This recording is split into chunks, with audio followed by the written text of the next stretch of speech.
Perfect. Perfect.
Perfect. Perfect.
Yeah.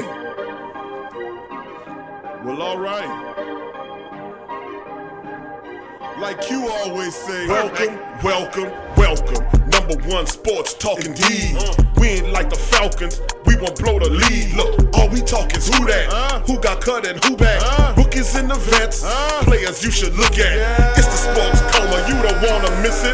Got the pre-game, party, post-game statistics. Get a visit from Sway, maybe DC or 5. It's the hottest thing smoking, Big Q and the guys. Go to YouTube Live, make sure you subscribe. Interviews inside the Saints locker room high. Talk to Drew, Jordan, Zach, Peyton, New Orleans, who that nation. Best believe when I say we bleed gold and black. Ain't a miracle or rivalry could ever hold us back. No, Beastquake, Bounty Gate, let the truth be told. It's the sports coma, all we know is say Super Bowl. Yeah. You're listening to the Sports Coma with Big Q and the guys on the PRO Media Network. Who that fam? What's going on, fam? We in the building. Special surprise stream going right at you, family. Good to see the beautiful Black and Gold family members in the building. This is a special surprise stream, Sports Coma edition, coming at you like this in here. Good to see the Black and Gold family members in the building. Of course, you see me rocking my LSU attire. Of course, tomorrow is the national championship game. And we had some news I wanted to go over with about the Saints, but ultimately I just decided to combine both together. This is not exclusively any different than what we used to do. Originally, when the sports coma was created, it was a combination of 4 different sports: college football, pro ball, pro football, pro basketball, and boxing. But over the years, we niched it down to make it a little bit more interesting. But we have some information about the Saints that we'll talk about, and some breakdown also in this show as well. But without further ado, I want to get into it and talk about LSU's preview against Clemson. The Tiger on Tiger violence. It's only going to happen one way, and that's the Tigers. We're going to wipe them out. But like I said, got some Saints news to hit you with, and some LSU Tiger news we're going to hit you with as well. So without further ado, I'm going to bring in Mozzie 5 on the show. Mozzie, how you doing, fam? Oh, shit, I'm all right. You know how it is.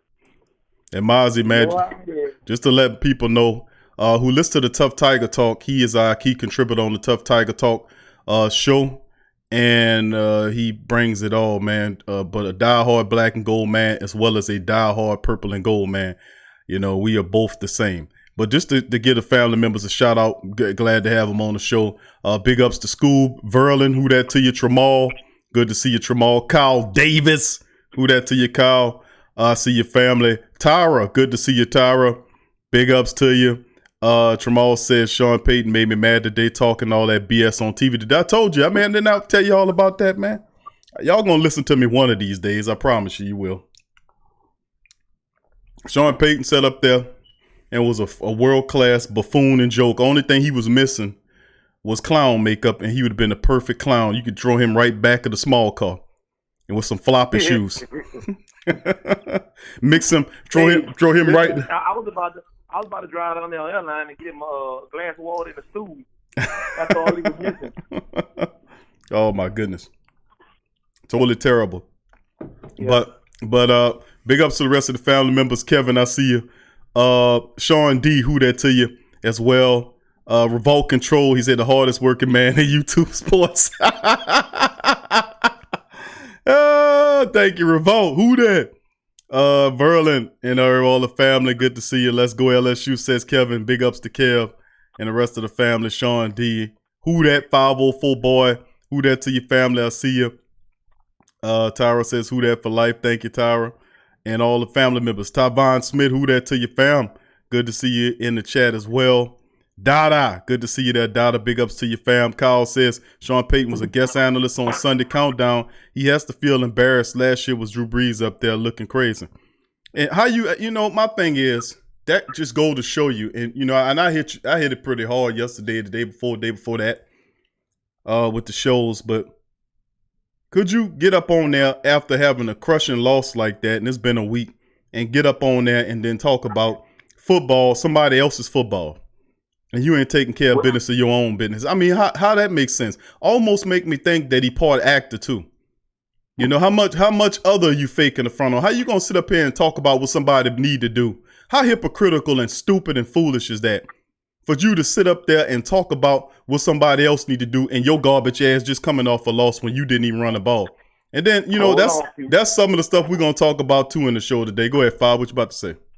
Well, yeah, I wanted to stop because you almost had an aneurysm on the show yesterday. They're close. As I was chimed in, you and the rest of the fam, it was crazy. But you know, one thing that we always talk about, I got to direct you back to is that and you touched on it, but Sean Payton isn't tripping. I can guarantee you he got compensated for that show.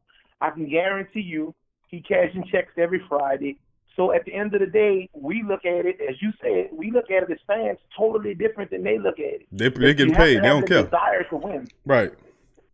But I mean, but come on, Mozzie. You coached before, man. You coached. Yeah. If you had lost the game last week and it was a playoff game in which you knew, and then it's right after the fact that you watched this team play, the team that you lost to play against the team that you were supposed to play. And had you knew what you were supposed to do, run the ball the way you're supposed to run the ball, you'd have beat that team in that same manner. And that's just something that, how would you have felt? Would you have been sitting up on television trying to tell somebody else how they need to run their football team? Well, again, I did coach, but I coached and I drove a Toyota. So it's a whole different situation. It's different when you driving. That's different when you driving a Phantom, man. Oh, it's totally different. Okay. Everything is happy. You know, you can't do no wrong. You know how it is, man. But nah, real. You know, in all realness and sadness, you know, I would have done it, but I would have definitely not been as enthusiastic as he was. Or, oh man, was he? Yeah. And only thing he was missing was a doggy bone and a pet on his head. or the monkey with the cymbals. But there you go. I'm saying. But check it out, though. No, you got to understand from his perspective, man. He doesn't understand that he did any wrong. So I mean, it's like you know, your kid. Delusion. Right, you yell at your kid, and you don't, and he or she doesn't understand. Well, damn, why is Dad going off like this? It was just something simple, but you know, a lot. Yeah, it was just something simple like the playoffs. Yeah, I understand that, but it's the principle behind it. And you got to understand, he has this wizardry outlook, and we put this hashtag on his name, so he kind of lives by that. I mean, he has a tendency to outthink the room with everything that he does. So. In his mind, I don't think he did anything wrong, especially, you know, which we'll talk about later, I'm sure, the Michael Thomas hand injury, the push off in the end zone. So, I mean, you know, he had a couple crutches that he could fall back on. Some things we knew about, some things we didn't know about. But as a whole, in his mind, he doesn't think he did anything wrong, and he thinks that everybody will come back and re-sign and everything will be hunky-dory. So we all feel, you know, devastated, and we know different. We understand they can't keep everybody. We understand Drew Brees will be 42 going into next playoff season if we even get that far. So we got a couple things to on our plate to worry about. You know, we need to find a quarterback for the future. I don't think Taysom Hill is that guy moving forward as our future quarterback. I think that he's an excellent crash dummy if there's a position. But as far as an actual quarterback, I just don't see it out of him. Can you throw a pass? Absolutely. I mean, I can go out there for $2 or $3 million and I'll throw a 60-yard bomb to somebody every once in a while. But on a consistent basis, I just don't see Taysom Hill being that guy. So we've got to collectively sit down as a unit and evaluate what's going on in the league. We've got a really good draft coming up. I think that one possibility, if we can kind of shift some stuff around, what I'd love to see, Joey Burrow is out. I heard a couple of people talking about Joey Burrow. That's not going to happen. Now, what I think that we can do is, and it depends, I think that a really good look would be, our most favorable scenario would be if somehow we were able to trade up and send somebody at maybe Tua and try to get him to convince him to go into the draft. If he goes into the draft, I think his draft stock is so low because of the injury. He'll be around in the later first round, possibly second round. And I think that if we trade up to ensure we can get somebody like him, I think that he'll fit that whole Sean Payton scheme wonderfully. He won't be in a rush to hurry up and come back off the injury because we have Breeze.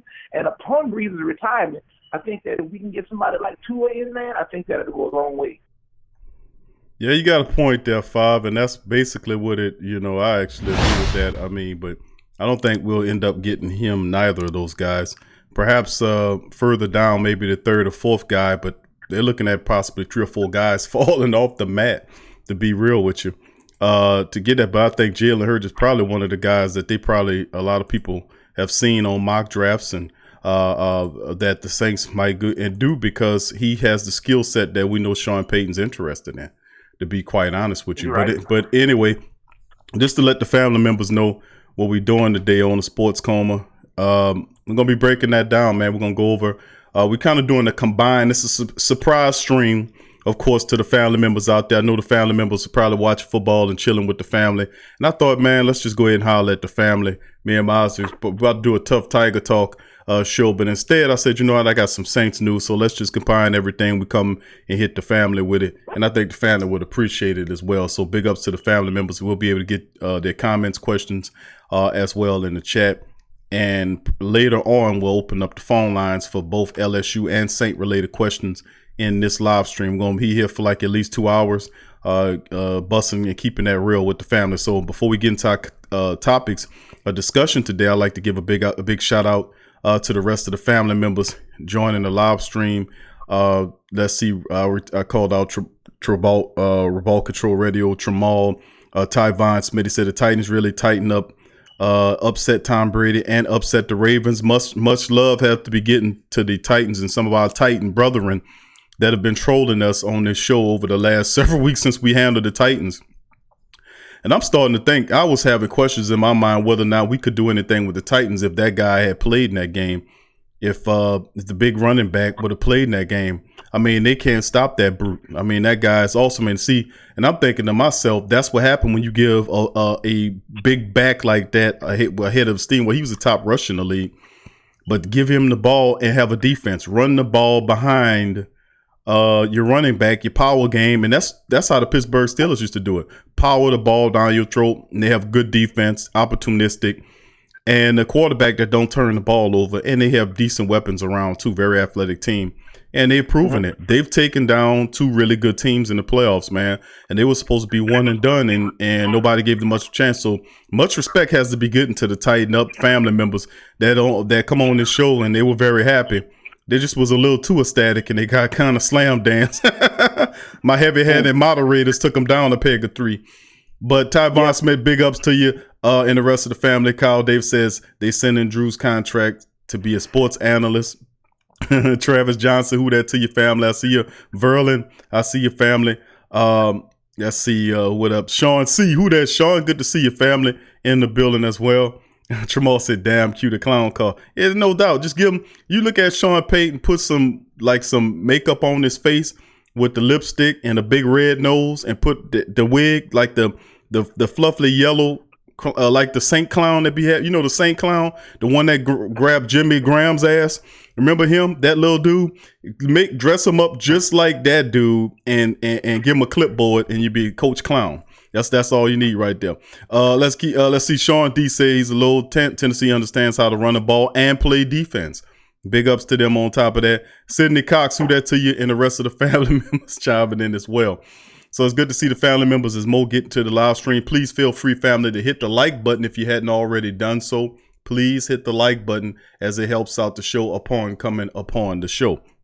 So in this live stream, the Sports Coma edition, special live stream, like I said, we're going to be hitting you with some Saints news. We got some LSU news. We're going to kind of mix in there as well as we do a championship preview between the Tigers and the Tigers. The real Tigers is our Tigers, so bottom line. And that's coming up to Monday. We're going to break that down as well. And like I said, we'll have questions, concerns, comments in the live chat. And we'll open up the phone lines for LSU-related questions from me or Mozzie 5 in this one. So very good to have you on the show. And without further ado, let's go ahead and get it. I see you, Ice Cream Man 504. I see your family. Good to see you in the chat. Who that to you? And go Tigers to the rest of the family members as we get this thing going. Now, we're going to start it off by talking about some of the tweets, 5. And we talked about some of the tweets dealing with the Saints that were issued out. And, we start off with, some upset Saints fans and the fact that Saints players were sticking out tweets to the rest of the Minnesota Vikings upon the loss, man. And they kind of upset. We upset. But I'm not the type of dude to get, to be, doing the tweeting thing and all that. If you lost, you just lost your ass off. Go somewhere and hit the weight room, get your mind right, do some meditation. But Saints players tweet Vikings loss upset some fans. He said the players took to Twitter to express how they felt about the Vikings performance during and after the game. And some of the tweets have some cursing in it. But you can see Mike Thomas, Elvin Kamara, and Cam Jordan were some of the New Orleans players that watched the Minnesota Vikings lose to the 49ers. And they need to feel a little slighted because, to be quite honest with you, man, this was how the team was supposed to win the game. The same way that the 49ers operated with the running game and just battle ram the Minnesota Vikings is just what they were supposed to do. The Vikings was acceptable to the run up the middle. And that was the game plan that we shared. But you can see Cam Jordan right here, looking at the game. He got his child in the back. And it's pretty simple as Cam kind of sharing a laugh there, kind of trolling him a bit. Quite simple with no words. Jordan tweet is a selfie. And in it, he gestures to an empty spot next to him on the couch as he smiles at the camera. Come and join him. Other Saints players were not too subtle on Twitter as running back Elvin Kamara noticed wide receiver Michael Thomas reacted to the game And others, he said, LOL, I'm now just, what's it says? I'm just now seeing, going crazy. LOL, you a fool. A fool. Pop, you know what, brother? Says Elvin Kamara. And at least he was awake when he fired off that tweet. He wasn't a zombie, even though zombies don't tweet. Thomas' tweet near the end of the game upset many Vikings fans, but it was pretty direct. Then Mike Thomas had the really one. He had, that's what y'all get. Yeah, but you got to give it to him. That you know, this ain't gonna hurt. You got to beat this team. He said, y'all talk all that. You know what? I don't think any one of y'all got one catch. I had 7 with a broken hand, and I don't want to hear it. Now, we ain't know nothing about this. We ain't know a damn thing about this man having a broken hand. None of the injury reports, of course, they kept it quiet to see how they do stuff. Man playing with a broken ass hand, and we don't find it out until a tweet that he making fun of the Minnesota Vikings. So that's really interesting that Mike Thomas had a broken hand, dude. Seriously. Next tweet, it says, is some space for y'all now? We just had a head start. Goofy, and he showed. Remember, I showed you the picture of the couch a little over along, and there goes Elvin Kamara, and Mike Thomas. More upon more, make a mark about you. Come on, get your popcorn ready and all that kind of stuff. So you can see your Saints players kind of trolling them a bit, and you know that's good and all, man. But reality is, troll them by whooping their ass in the game, man. You know, I mean, that's nice and cool, dude. But seriously, take it to the field, partner. Take it to the field. But that's interesting to think about Mike Thomas having a broken hand, man. Who among you knew that? We know he had an issue with his hand, but the reveal during a tweet he had a broken hand, man, that's crazy as hell. That's crazy as hell. But that's some of the stuff we covered dealing with him. And other news to make mention of, we knew that the Saints would draw interest from other sources as well, showing that the Saints have impossibility of possibly losing defensive back Aaron Glenn. We knew this was going to happen. We already lost the linebackers coach Nolan. He's gone to be the coordinator for the Dallas Cowboys. Now the new staff led by Joe Judge, who's the former wide receivers coach from the New England Patriots, who took over the Giants job, is now looking at Aaron Glenn for the coordinator position. And we knew that we know that eventually Aaron Glenn would be the guy that draws that he will be somebody that the team will look at ultimately losing, you know, but we'll see just how it plays. And this is something this is not new. He's been looked at before, but this might actually be the year in which he leaves to kind of go through that. And he says the second straight year his name has been mentioned. He was mentioned last year with the Bengals.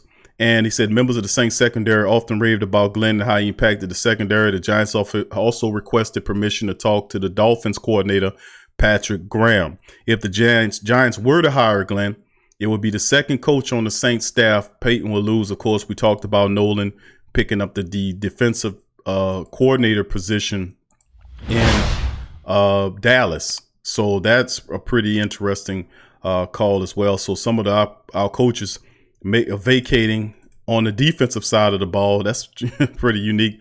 We haven't heard too much from the offensive side of the ball, but it's still early on and there's still a lot of staff members and people that need to fill out their roster. So going to be interesting to see just how well that is. And of course, other news according to NFL.com mentioned that Sean Payton, Goofy Tail, was said in this was released by NFL Network that Sean Payton, Sean Payton says Drew Brees will be back in 2020. Did we not say that?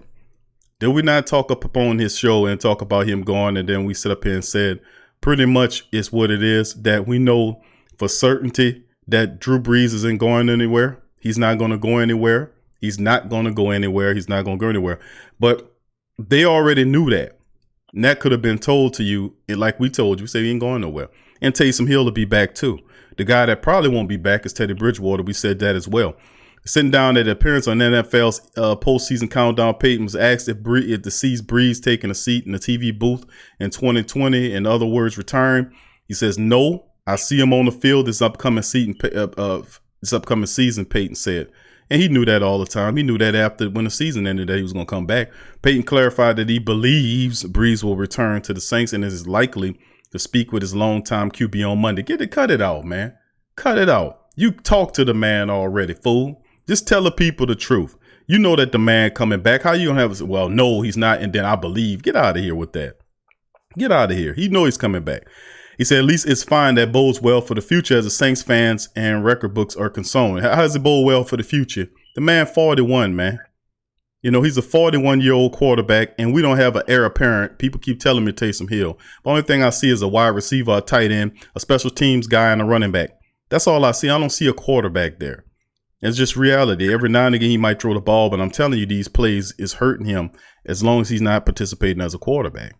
NFL's career-leading touchdown passes, passing yards, Brees captured the Saints, contained the Saints to another NFC South title this season before the third season. Well, let's say he helped them get there because he was gone for 5 games in which Teddy Bridgewater, if he didn't play mistake-free football, it wasn't perfect, but as long as he played mistake-free football to keep the team in it, it could have been a different effect altogether by the time Drew Brees came by. So let's clarify that and say that he helped get the team there.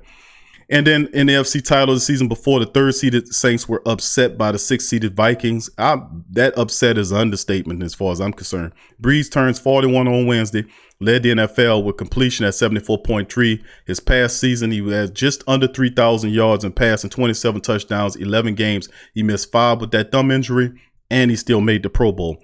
And right before it says that, he says set to make his 13th Pro Bowl. Brees won't be playing his last game or representing the Saints one final time in the annual All-Star. His coach's words hold true. We know them coach's words going to hold true because the coach, who would know if not the coach, how close Drew Brees and Sean Payton tail is. But that's some of the stuff that we're hitting you with as well, fam, as we keep this thing rolling here. Scoop says Glenn is good, but his position group suffers the most on our squad. You need players back there, to be quite honest with your family. We got to make sure that. Verlin says, yeah, Q, I can't be mad at Tennessee, little big cuz Jarrell Casey. I have to say I enjoy what they did to the Ravens. Sorry, not sorry. It's family. It was good to see someone a running game. I see what you're saying. No, and Kyle says no Saints player should mention Super Bowl next season. No, you got to earn that right. Kevin says still owe Drew 21.3 even if you don't sign. So Mickey Loomis, of course, we knowing that Mickey Loomis can make the move to sign Drew Brees. I said he would sign him to a multi-year contract with phantom years in that sucker. Phantom years mean that they're going to stretch out the length of the contract. They have no intention of having them, hoping they don't have no intentions of making them play out those years as well, because we need to start focusing on the future and getting strong arm quarterback with some scrambling potential. I hear the family members talking about guys like Taysom Hill. Only time will tell, my friend. Because I can't believe nothing Sean Payton said. He talking about Teddy Bridgewater was the heir apparent. That's why he stuck around on the 1-year extension. Then it turns around, and now when they mention Taysom Hill, he says the heir apparent is in the building. Cut that out. So it's hard to believe what Sean Payton saying, man. I just don't get it. I'm not going to believe what Sean Payton said half the time because he a politician most of the time. Dada says, bro, I'm with you. I'm not falling for the bull. Hey, Big Q, what kind of money this thing's throwing at his old butt? You looking at right now, the market value for Drew Brees is unrestricted. According to Sporttrack.com, they got it estimated just over $30 million a season for Drew Brees. That's right, I said it. 30 mil. Right now is the market value for Drew Brees. Of course, the Saints have been paying him roughly just under $16 million to play because they're breaking up half of that contract and the rest they kind of slide it back. But they do own money. They can simply cut them a check. This is $1 billion franchise, so they're not hurting for money. But they also realize how to manipulate the cap to allow players to be signed. Remember, we had this similar problem last year, if you go back in your recollection, and understand that the Saints had a small amount of money last year and was still able to sign several impact players from Latavius Murray to Eason to a bunch of people. Remember that. If they need players, they'll bring them in here. Remember, they signed Matthews, they signed Webster, they signed Sylvester Morris. Sylvester Williams, the big defensive tackle. We have several key players here that's coming in here. So Drew Brees is not going to take a pay cut. So don't even ask him that. He doesn't take pay cuts, regardless or not. If he was one of the reasons they lost the game, I don't care. Give me. That's Drew Brees. Under the veneer of charity. Give me. I don't take pay cuts. And I'm not mad at Drew. He don't take pay cuts, man. He believes that he's worth every penny And the truth be told, Drew has been worth every penny, man. He's given you good value. He's led he's had the team in the top 10 or top 5 offensively speaking. And for a lot of his career, he carried this team when Sean Payton was messing around playing, couldn't get a good defensive coordinator messing around and couldn't build a defense up for all those years. They just wasted a lot of key years of Drew Brees' lifespan. Now we got him, a 41-year-old quarterback with $30 million contract. What are you going to do? You're going to have to be smart, and we are smart when it comes down to that. So just to let you know, we'll see how it goes as well. So that's some of the news, man, dealing with the Saints as well. Now, before I transition, we're going to talk a little Tiger talk for those who are Tiger fans as well. If you're not a Tiger fan, please just hang in there with us. We mean you no harm. We just here to spread the good word of the purple and gold. And some family members are. Now, let me let the family know also is that the Tough Tiger Talk show, it comes on YouTube.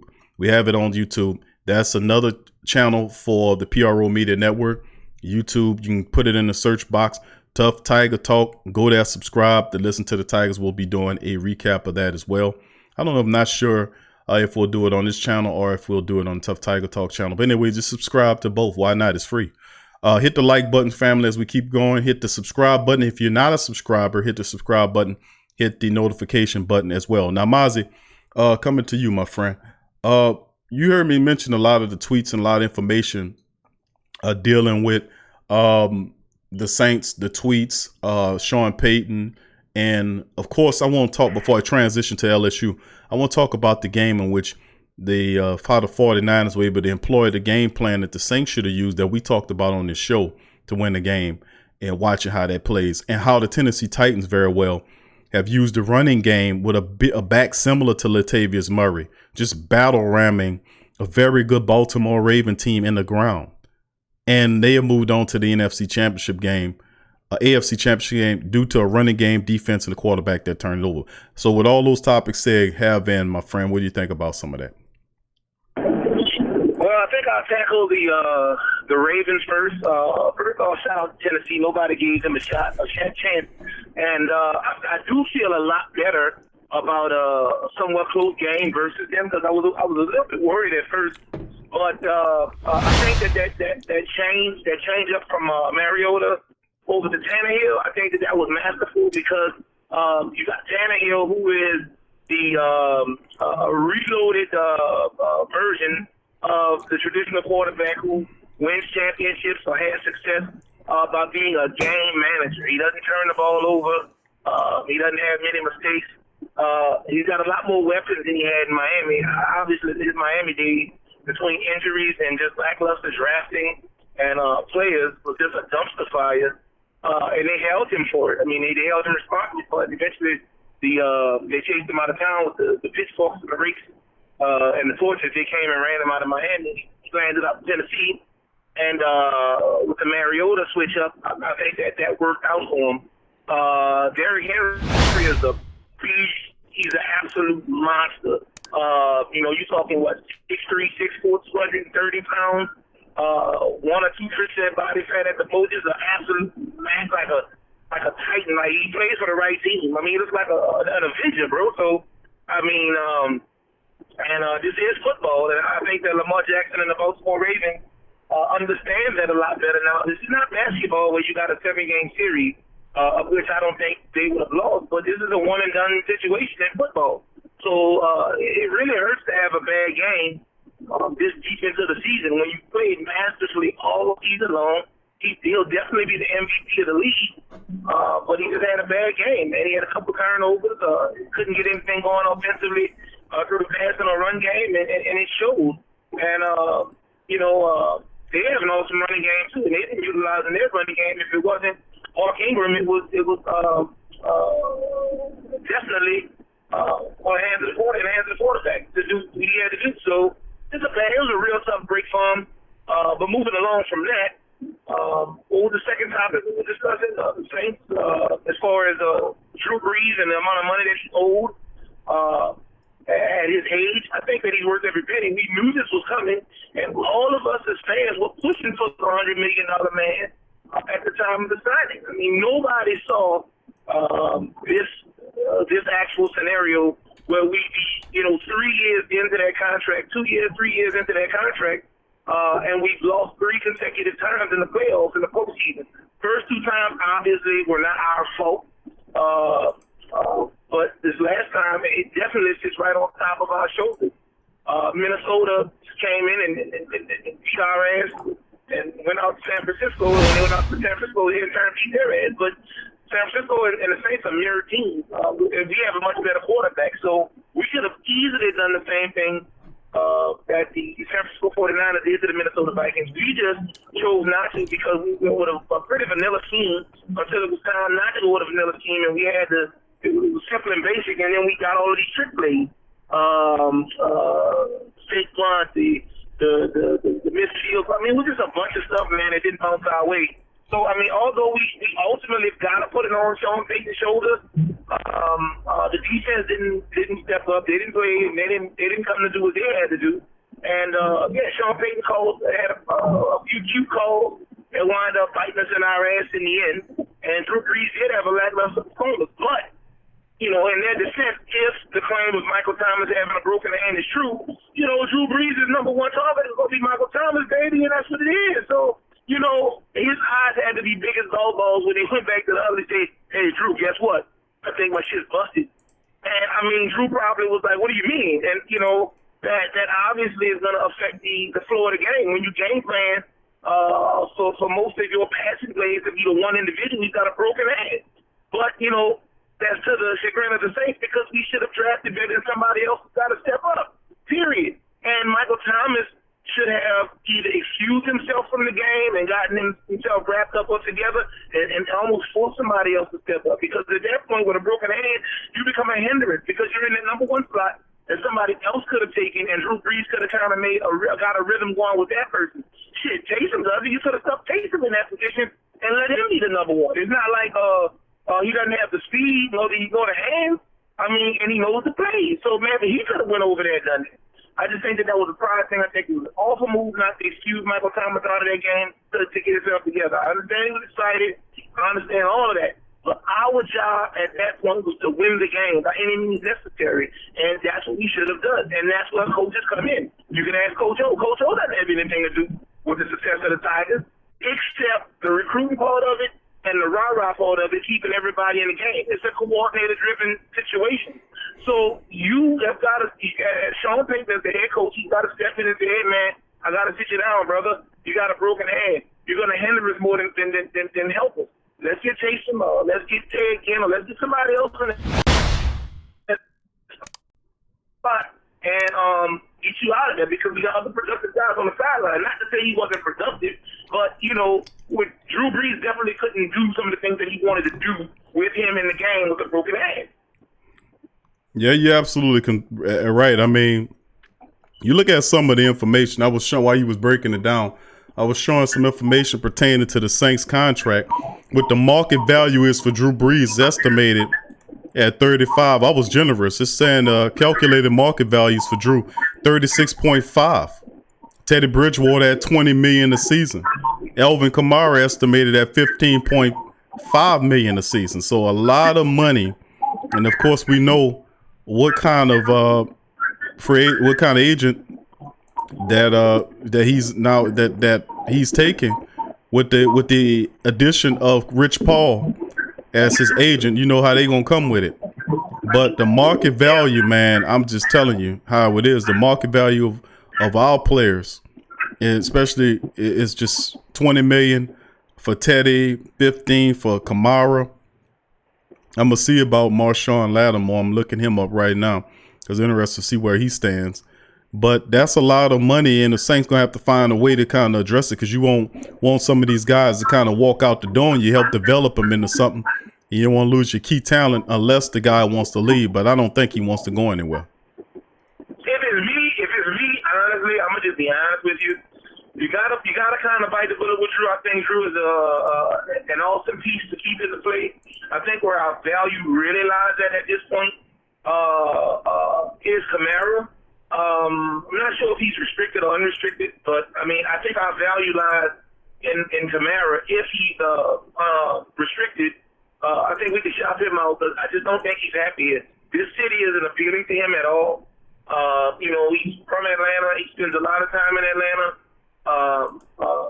With the quality control guys, he wants to be a rapper, bro. I mean, he's a young guy, man. He wants to spread his wings, and we just don't offer that, Not to say we don't have a great tourist scene and we've got a great party atmosphere, but we don't have an urban party atmosphere, at least not one that fit his appetite, You're talking about a 24-year-old guy, multi-millionaire, probably got, plenty of women. He hangs with some of the hottest rappers in the game.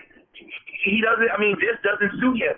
You can have all the talent that we had here from a musical standpoint, or other talent that we had here from a sports standpoint. They all got out and left once they got to a certain level and realized we didn't really have anything to offer, and that's always going to be the drawback to the city of New Orleans, unless you have I hate to say it, unless you got a white guy. He could, this is a party town or a party city for them. But from an urban standpoint, and you know what I'm talking about, I'm trying to be as politically correct as I possibly can be, but we just don't have what it takes to keep a player like that and Chris Paul and Anthony Davis. We just don't have what it takes outside of the Superdome or outside of the New Orleans arena to attract those type of people and keep those type of people. So unfortunately, if we don't get him through either trade or draft, it never really pans out well. And you can kind of see it in his gameplay. He's ready to get up out of here, man. So don't be surprised if Alvin Kamara ends up in an Atlanta Falcons uniform next season. I can't see him going to maybe the Chargers. I could see him going to L.A. I can definitely see him going to L.A. I could see him going to Miami. I could see him going out to Atlanta. But don't be surprised if Alvin Kamara ends up in a Chargers uniform and goes out and ends up in a Dolphins uniform, or he goes and plays for the Falcons, because these are the type of settings that's gonna stimulate his off the field antics. We gotta face the reality of that. So with that being said, like I said, I think that we make a few trade moves, we can get something out of the draft. I know you kind of high on Jalen Hurts as that guy that fits the team, but I'm not giving up on Tua, man. I'm just not. And the reason I'm not giving up on Tua coming to the Saints is because of the injury. I think that's not to him, obviously, but I think that's the best case scenario that could have happened for a team like the Saints, because we're poised right in the middle. Most of the teams, with the exception of Cincinnati, already have a quarterback or just drafted recently a quarterback that they got going into the future. There's not going to be a many teams that's going to look outside of Cincinnati with Joey Burrow, obviously, and then they're going to have a lot of teams that are going to drink the Kool-Aid on Jalen Hurts. It's just what it's going to be. Outside of that, if we don't get it, we still got, I think Trevor Lawrence is going to be coming up next year. They got a couple of good prospects, but I definitely think we need to ship Kamara out somewhere if we have the ability to do that. And then we can look into possibilities of a Tua or, something like that. We keep Crash Dummy in position. Like you said, Crash Dummy is going to stay. Bridgewater's out. And, hey, that's a jewel for a lot of teams, because you don't even have to go in a draft and try to get something that you don't know. You know what this guy is. You know who this guy is. So that's going to be a really, really good pickup for somebody. And he studied behind Drew. And I think that he'll be a winning quarterback in this league. But we got to start thinking about ourselves. I don't think Alvin Kamara is the answer. I did love what he did for the first 2 years he was here. Last year, not so much. But again, we had rhythm. We had Mark Ingram. We had Drew at healthy. When the weight got on his shoulders and he was the premier back and he was asked to run and play not only in space, but between the tackles, it was Reggie Bush reloaded, and we understood that we only had a space player here. We've got excellent special teams game, and I can't think of the guy, the return guy for the Saints. But we need to try to start working him in as maybe a Tyreek Hill or a real speedy receiver that can take the top off the defense. I don't know how his catching ability is. Don't get me wrong, but you've got to respect him because of his sheer speed and athleticism. At worst case scenario, we might be able to convert him in to a Stroll or maybe a Reggie Bush. I think that there's options. I think that Latavius Murray, I don't really know if there's something going on with him and Peyton, but I think that Latavius Murray is dominant bruising back, but Sean Payton's got to have somebody else there because that's just what he does. He doesn't have one back. It's always been a committee type thing with him. And that's just the way his play calling and offensive schemes are set up. We got to respect that. But Latavius Murray, we got him on a really good deal, and I think that he can do wonders for this team moving forward. We need to get rid of Kamara, try to shift a couple other things around. I think that Hill will stay. I think that Latavius Murray will stay. I think Cook is a good addition. I mean, we got pieces. We got, like, legit pieces. Let's offload Kamara. Because, I mean, honestly, we just don't need him. We could find another scat back type space player. If we're not using the return guy that we got, we could find another space player in the league somewhere. They got a couple other guys coming out. I mean, this is the year we can really move forward into the draft. But we got to unload and offload some of the BS that we got, starting with Alvin Kamara. It's got to go. Mm-hmm. Well, I mean, I don't think I see what you're saying, Miles. I don't know if that's feasible. Sean Payton loved the hell out of Alvin Kamara, and I think estimated market value for him is in the $15 million a year game. And so if you look at contracts currently, Marshawn Lattimore is looking at least 15 to 18, maybe 20 million a year. I mean, you look at some of the guys like Jalen Ramsey, he making 16 something. I mean, it's absolutely insane. But they do have some players coming up that they're going to have to crack the bank on. And trust me, they're just going to have to take care of business. Bottom line, that's what it comes down to. But it's good to see some of that going on in terms of when you see it starting to fit now. Well, we know Drew Brees coming back. So we just going to have to take care of business. Mozzie, do me a favor. Mute your phone right quick, fam. You got a lot of background noise. We're going to mute you. Thank you, sir. And we're going to keep it moving. But Mozzie, man, who we talking to on the line is our LSU contributor from the Tough Tiger Talk, Mozzie 5, who's also a diehard black and gold man as well.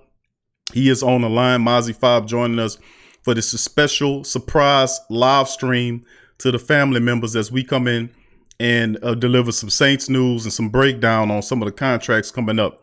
Also, I'd like to give a shout out to all the family members that's joining us in the live stream. Michael Sachs Jr., thank you for your donation, fam. Appreciate you. Thank you for your donation. We're going to put that to good use here at the PRO Media Network. Big ups to you, cuz. Appreciate that. And let's see. We're going to make sure that we, let's see here. Let's take a look at that. Elvin, free agent 2021, and Marshawn and Ramczyk. Thank you for that comment, fam. And let's keep it going. I'm going to give a big shout out to all the family members joining the live stream. Mark Bird, he says they need to start getting old wide receivers involved. So as you know, Mike needs help. No more screens, draws, and new plays. Play calling is stale. Dr. Key, who that to you, Dr. Key? He says, who that, Big Q? Don't worry, fam. God's still a Saints fan. That's right. Get the shirt. God is a Saints fan. That's right, baby. I ain't have too much to say, baby, but I'm going to tell you something, baby. God is a Saints fan. That's right, baby. Old Reverend Saint will definitely promote that God is a Saints fan, no doubt about it. So we're going to keep it rolling, family. We're going to keep doing what we're doing here on the Coma. Give a special shout out to all the family members. Jermaine Scobie says, Big Q, do you think the Saints would have beaten the Titans if Henry would have played in that game? That'd have been a tough one. I'm going to have to say no. The way, if he was running like he was running against the Baltimore defense, and the Saints were pretty good against the run, but they were implementing a lot of that zone running scheme too, they would have had incredible amounts of difficulty dealing with them. Just look at how they couldn't even take care of the scat back. The scat back was running through them. So if Henry was playing, they probably would have definitely made it a closer game. Could have even snuck in the win on us on that one. But it just showed you that we have to get better at that zone blocking crap that those offenses like to run. And the Titans were using that, using a little bit of that. And that power game, you have Henry give everybody difficulty, especially when he running with a full head of steam like that. And we need to take a lesson from the Tennessee Titans, God forbid. But the bottom line is straight off the top that you need to put that fullback, that big running back in there and let them pound them defenses to pieces. And you got clown ass Sean Payton running around here doing interviews and being an analyst, trying to tell somebody what they need to be doing. And he need to take his ass back to the lab and sit down there and go find out how he screwed up. Man, delusion. That's all right. We're going to keep hammering you all summer, Sean Payton. Don't even think about it. We're going to be there in your ear all day, making it hard on you this entire summer. Let's see who else. Scoop says, Henry is tough, but to run at you, we're great against the teams well implementing the running style usually. Would have been tough, Scoop. I'm telling you. Hard to stop somebody running like that. Tavon says, Henry would have probably gave us hell. I ain't going to lie. No doubt about it. A.J. Brown says, tighten up. Tighten up. Tannehill and Drew. Say, there you go. Tighten up, man, in the building. Say he you know what? The Titan man said, did you see that bomb to Khalif Raymond? I seen it. I also seen the little dude. That's the little dude that tore Justin Hardy's ass up in that Titan game. That little guy, that little deep threat they have, that's his name. Name is what's his name now? You just named him. AJ says Khalif Raymond. Tore his ass up in that game. And that's something that we have to pay attention to, man, just to be honest with you. Let's see. Lloyd Vaughn, who that he said he tripping Taysom knows his plays not all off the team. If these players were so ready to take over, what happened to these players throughout the season? All these people were unreliable. Lloyd saying they all were unreliable. You can't totally rely on them at points. That's what they designed to be, Lloyd. I mean, think about it. You have guys that come in specific points of the game to make things happen. They're role players. They play that role for that duration of game. I wouldn't say they were reliable, but you did have some players from an injury standpoint that might have not been there, if that's what you mean. But they had some guys that broke down, didn't make tackles when they were supposed to. We didn't strip the ball away like we really wanted to do. We did stupid stuff in the pressurous situations like what that moron Marcus Williams did when he just grabbed the guy's face mask and was cognizant of it for 10 yards, forcing the referee to throw the flag. What was he supposed to do? You know, just ignore it. Then we'd have been calling the San Francisco, say, man, he held him and didn't get the call. Wouldn't have made a lick of difference. It just Marcus Williams just being stupid. But that's my take on it as well. We had some unreliability in there, but the Saints ultimately have 13-3. But that's almost perfection if you think about it. You win 13 games back to back, 26 games in 2 years, yet and still you can't eclipse, and 3 really dismal playoff performances has gotten you out of here. And the Rams game was the closest you've gotten to the Super Bowl, and you could not surmount that moment. You could not get over that moment by using the running game and be smart, controlling the clock and getting you. If you want to pick a time to get kind of conservative, I would have chosen in the game until I see where we were going, establish the run, then work the play action. But Sean Payton marched his team right over the cliff like a blind, dumbass, satanic field general. He just marched them right off the cliff into the lava, and then he made it. He climbed back up and went and did an interview. I mean, you got to call it as it is. But just like Starr and Scoob and then Five just said, about how they see in the game, how they feel in the game. Sean Payton feelings ain't hurt. Your feelings is hurt. My feelings is hurt. And it's like, okay, we take the money, y'all take the feelings. We take the money, you take the feelings. That's how I go. So with just a second, family, we're going to honor the phone lines just a second. Let's get through a few more comments here. Kyle says it. AJ Brown probably is Marcus Mariota. The guy probably got, I don't know if my heavy-handed commentators removed him. He just came back under another name or whatever. But he going to get in this chat one way or the other to say his thing about tighten up. And the man deserves it. Okay, y'all in the AFC Championship game. Congratulations to you, tighten up. Congratulations. I mean, I'd be an outright hater if I didn't congratulate the man. You know, I don't have no ill will to nobody. His team got there. They got there the right way. Defense in the running game, and the quarterback not turning the ball over, being sacked, and actually the quarterback actually run. Did you see that? They got quarterbacks in the league that actually scrambled and get yardage when the pocket break down. They don't just stand in the pocket and while the walls collapse and fall on top of them. Wow, what is it to have a quarterback like that? I mean, seriously, man. Come on. James Van Court says Michael Thomas is still a threat even as a decoy, and if he would have been out, we would have lost it and want to know why he was sitting out. That's true. The big man got to play. He making all the money. That's what the first thing people going to say. Thank you for that, James. D. Granger, who that? He says, come, bruh.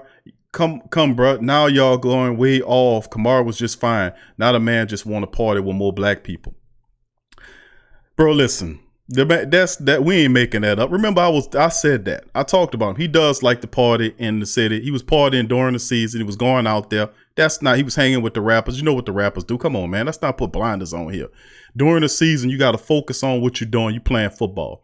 Now you can't deny the fact that you go over the first couple of games of the season, he was lights out running the ball. He got hurt because Sean Payton was using them too much, running them in the wrong positions, running them in between the tackles, and they racking his ass up, running them in there without any protection. I call it running them in there naked, meaning he didn't have a blocker in front of him to absorb the hit so he can get to the second or third level when he's really dangerous at. You had him running him into defensive linemen and burrowing down linebackers, colliding into him, and he got hurt.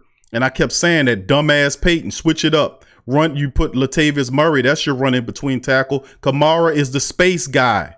Put him in space, that's where he's dangerous. He got hurt, he came back, he was a zombie. He didn't do a goddamn thing all the way to 2 games before the end of the regular season. Trust me, partner, I was watching it, categorizing it. Basically laying it, going over his snappages and how ineffective he was. And he wasn't hurt. He wasn't hurt, and he would look disinterested. He wasn't productive. He didn't have no shimmy shake with his game. The dude turning around, running out of bounds. Man, stop me if I'm wrong here. Stop me if I'm wrong. You know I love Alvin Kamara. Alvin Kamara, to me, could be a great back. But how can I not? I don't have blinders on. How can I not look over in the division and see Christian McCaffrey over there playing for a team he knows don't have a chance in hell of making the playoffs, but running like his life was on the line? Like his team, if he win that game, they get to the playoffs. That's how McCaffrey playing. And the only back I could put next to Kamara in terms of productivity is McCaffrey. And McCaffrey, despite all the things that he wasn't playing for, he didn't have a 13-3 team that he was the running back of. He had a bullcrap garbage team that didn't have a rat's chance in hell of making the playoffs. But he was running like it was. Now that's hard. Playing like the game means something when you know it don't.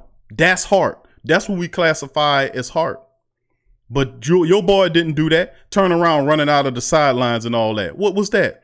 Then somewhere along the season, he signed up with Rich Paul, and you know what Rich Paul about. You know what Rich Paul about. So I'm just saying at the end of the day, man, truth is truth and facts is facts. We don't just stand up here and hate on people, man. I hit your ass with the facts 8 ways from Tuesday. But I also will elevate my people when, do wrong, but that's the love. You can elevate when you love and you there for your people. You can elevate them and exalt them when they do righteous stuff, or lambaste them, or critique or constructive criticize their ass when they don't. Come on now. If I didn't do it that way, y'all will call me biased and say, man, Q talk, lift up Sean Payton, but boy, he don't say nothing negative about him. Man, that's not how I'm going. I'm going to keep it real, whether it's up or down, in or around, player. That's just how I am. Appreciate the commentary. Kyle says, be honest with me, how long have we been riding with the Titans? Oh, man, I don't know. The Titans been on here trolling us for a while, bro. It looked like one of the moderators got him out of there. I just noticed. He'll come back with another name. He'll come back. He was Marcus Mariota. He going to come back as Ryan Tannehill. Watch. I'm just going to tell you. He'll come back as Ryan Tannehill. We can't get rid of these people. You got some of them that's cool. That's what I'm saying, man. Well, you ain't playing the Saints this week, partner. You ain't playing. You go troll the guy you just beat. Go troll the Baltimore Ravens podcast. You know why? Because the Baltimore Ravens podcast people ain't fire like we are. We beat them right before the end of the season. We beat them before we took on the Carolina Panthers, and they still mad about it. It's all right, family. We're gonna be good. Derek, who there till y'all see your family in the building? Tramal says Peyton needs to get slapped with a cold piece of meat in his eye. I told you, somebody need to dad slap him and make one of them old puff ass cheeks red as hell, man. That's what they. Lloyd says the team is not postseason built. Need another veteran wide receiver. They're not postseason built, cuz? Really? Yeah, you might have a point on that because they keep getting out of here real quick.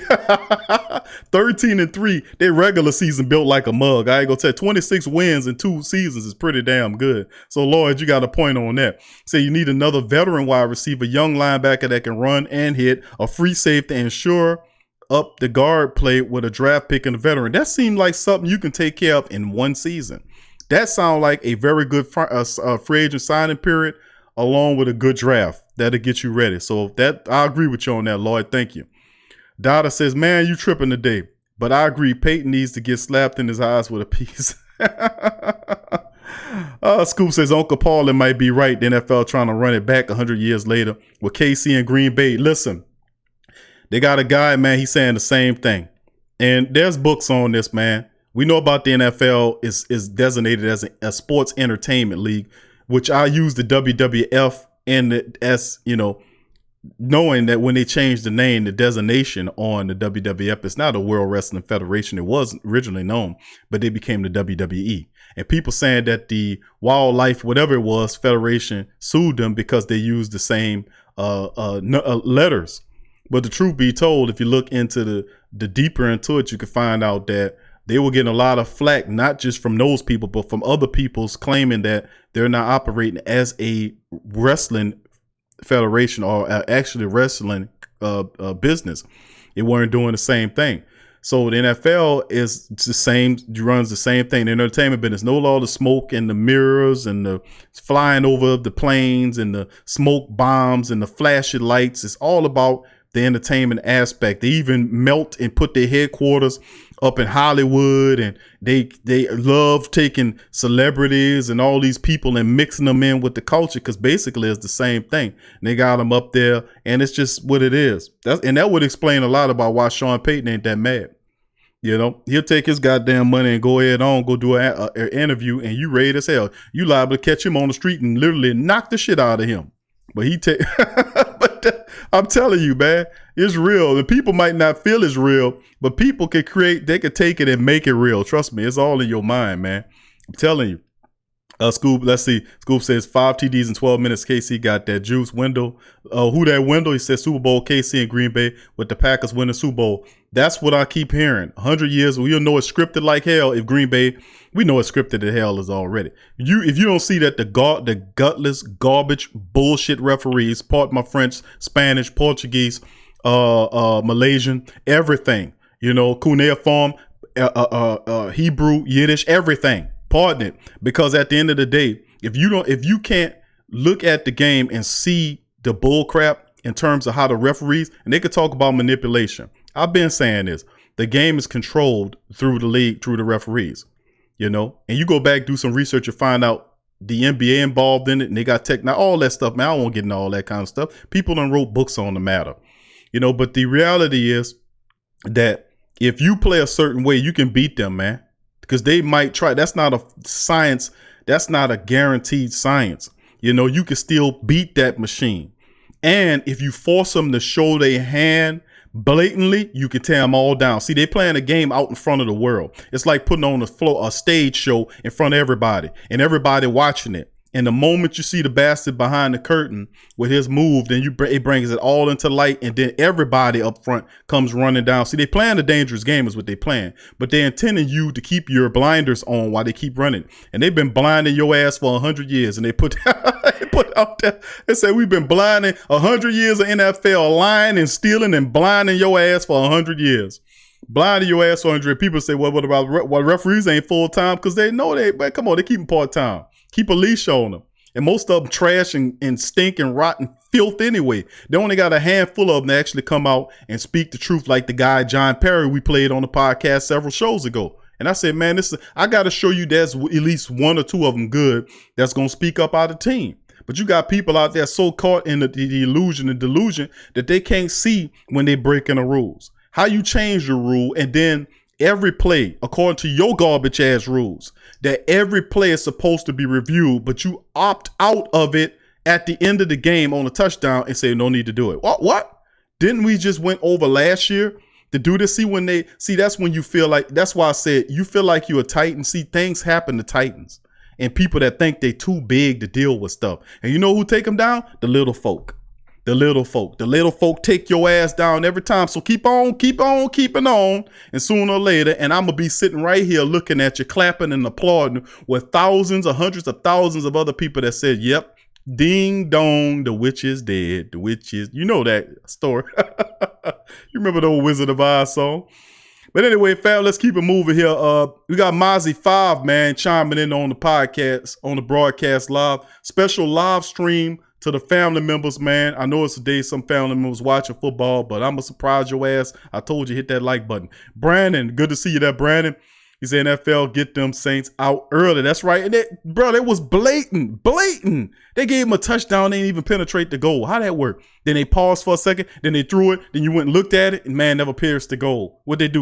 You let them keep the touchdown. It's the same garbage junk, but you could play above them. But it don't help you when your dumbass coach play to the team's strength, which brings how my mind working. I got a curious mind. When I see something, I was like, hold on, bro. How you that stupid? You can't be that retarded or that back ass to run into the play to your team's strength in the playoffs that you're supposed to be and then sit up there and pretend like they just was that much better than you. You come on with it, man.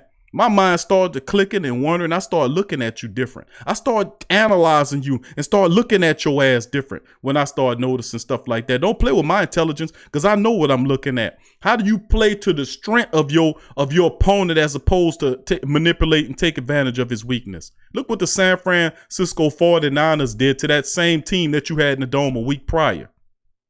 Ran at them and ran the ball on them. They did the plan that we set on this show for the preview and did it to perfection and then beat that team, ran them up out of there. But hey, man, we're going to keep it going, though. So anyway, Brandon Comey there, who that to you? I see your family. Lance Kelly, who that to you? In the building. D. Grange says you caught that. Okay, good to see the family members chiming in. We got Mozzie 5. I see you, Lance. Who that to you? Jason King. Who that to you, Jason? I see you in the building as well. Good to see the family members chiming in. Remember to hit the like button, family. Hit the like button upon entering the show as well. Jermaine says, I like that one, Big Q. Knock the hell out of the pain. Might do a dat slap with me. I'm going to do a dat slap shirt with me slapping Peyton's ass. How about that? So make sure y'all check the dat slap out, man. I've been wearing my dat slap a lot recently, man, after watching what happened in that game. I ain't gonna lie to you. I was upset. But anyway, we got Mozzie 5 on the show, man. We talking Saints right now, but we're gonna talk a little LSU football as well. We know we got a lot of family members that are LSU fans. We're gonna preview and talk about the LSU matchup. What up there, Wendell? I see you. Who that to you? We're gonna talk about the LSU. There's a big game Monday night. LSU is coming to the Superdome against the Clemson Tigers. So this is going to be a big one. A lot of the people, all of the big experts out there talking about that if LSU and Clemson played, they said this a month ago, that LSU will lose against Ohio State, Clemson, in Oklahoma. That's what Feinstein, whatever the hell his name is, said on CBS, the Spoles experts. But LSU number 1, Clemson number 3, big matchup, basically a home game in the Superdome, and we looking at something big that's gonna happen in that game. So we're gonna take care of business. It's gonna be tiger on tiger violence all night in the Superdome. But we're gonna bring Mozzie 5 in this here thing. Mozzie, come on into the discussion, fam. Let's talk about this in here thing, man. We got LSU and Clemson coming up. We're gonna segue into that, talk about that for the rest of the time we have.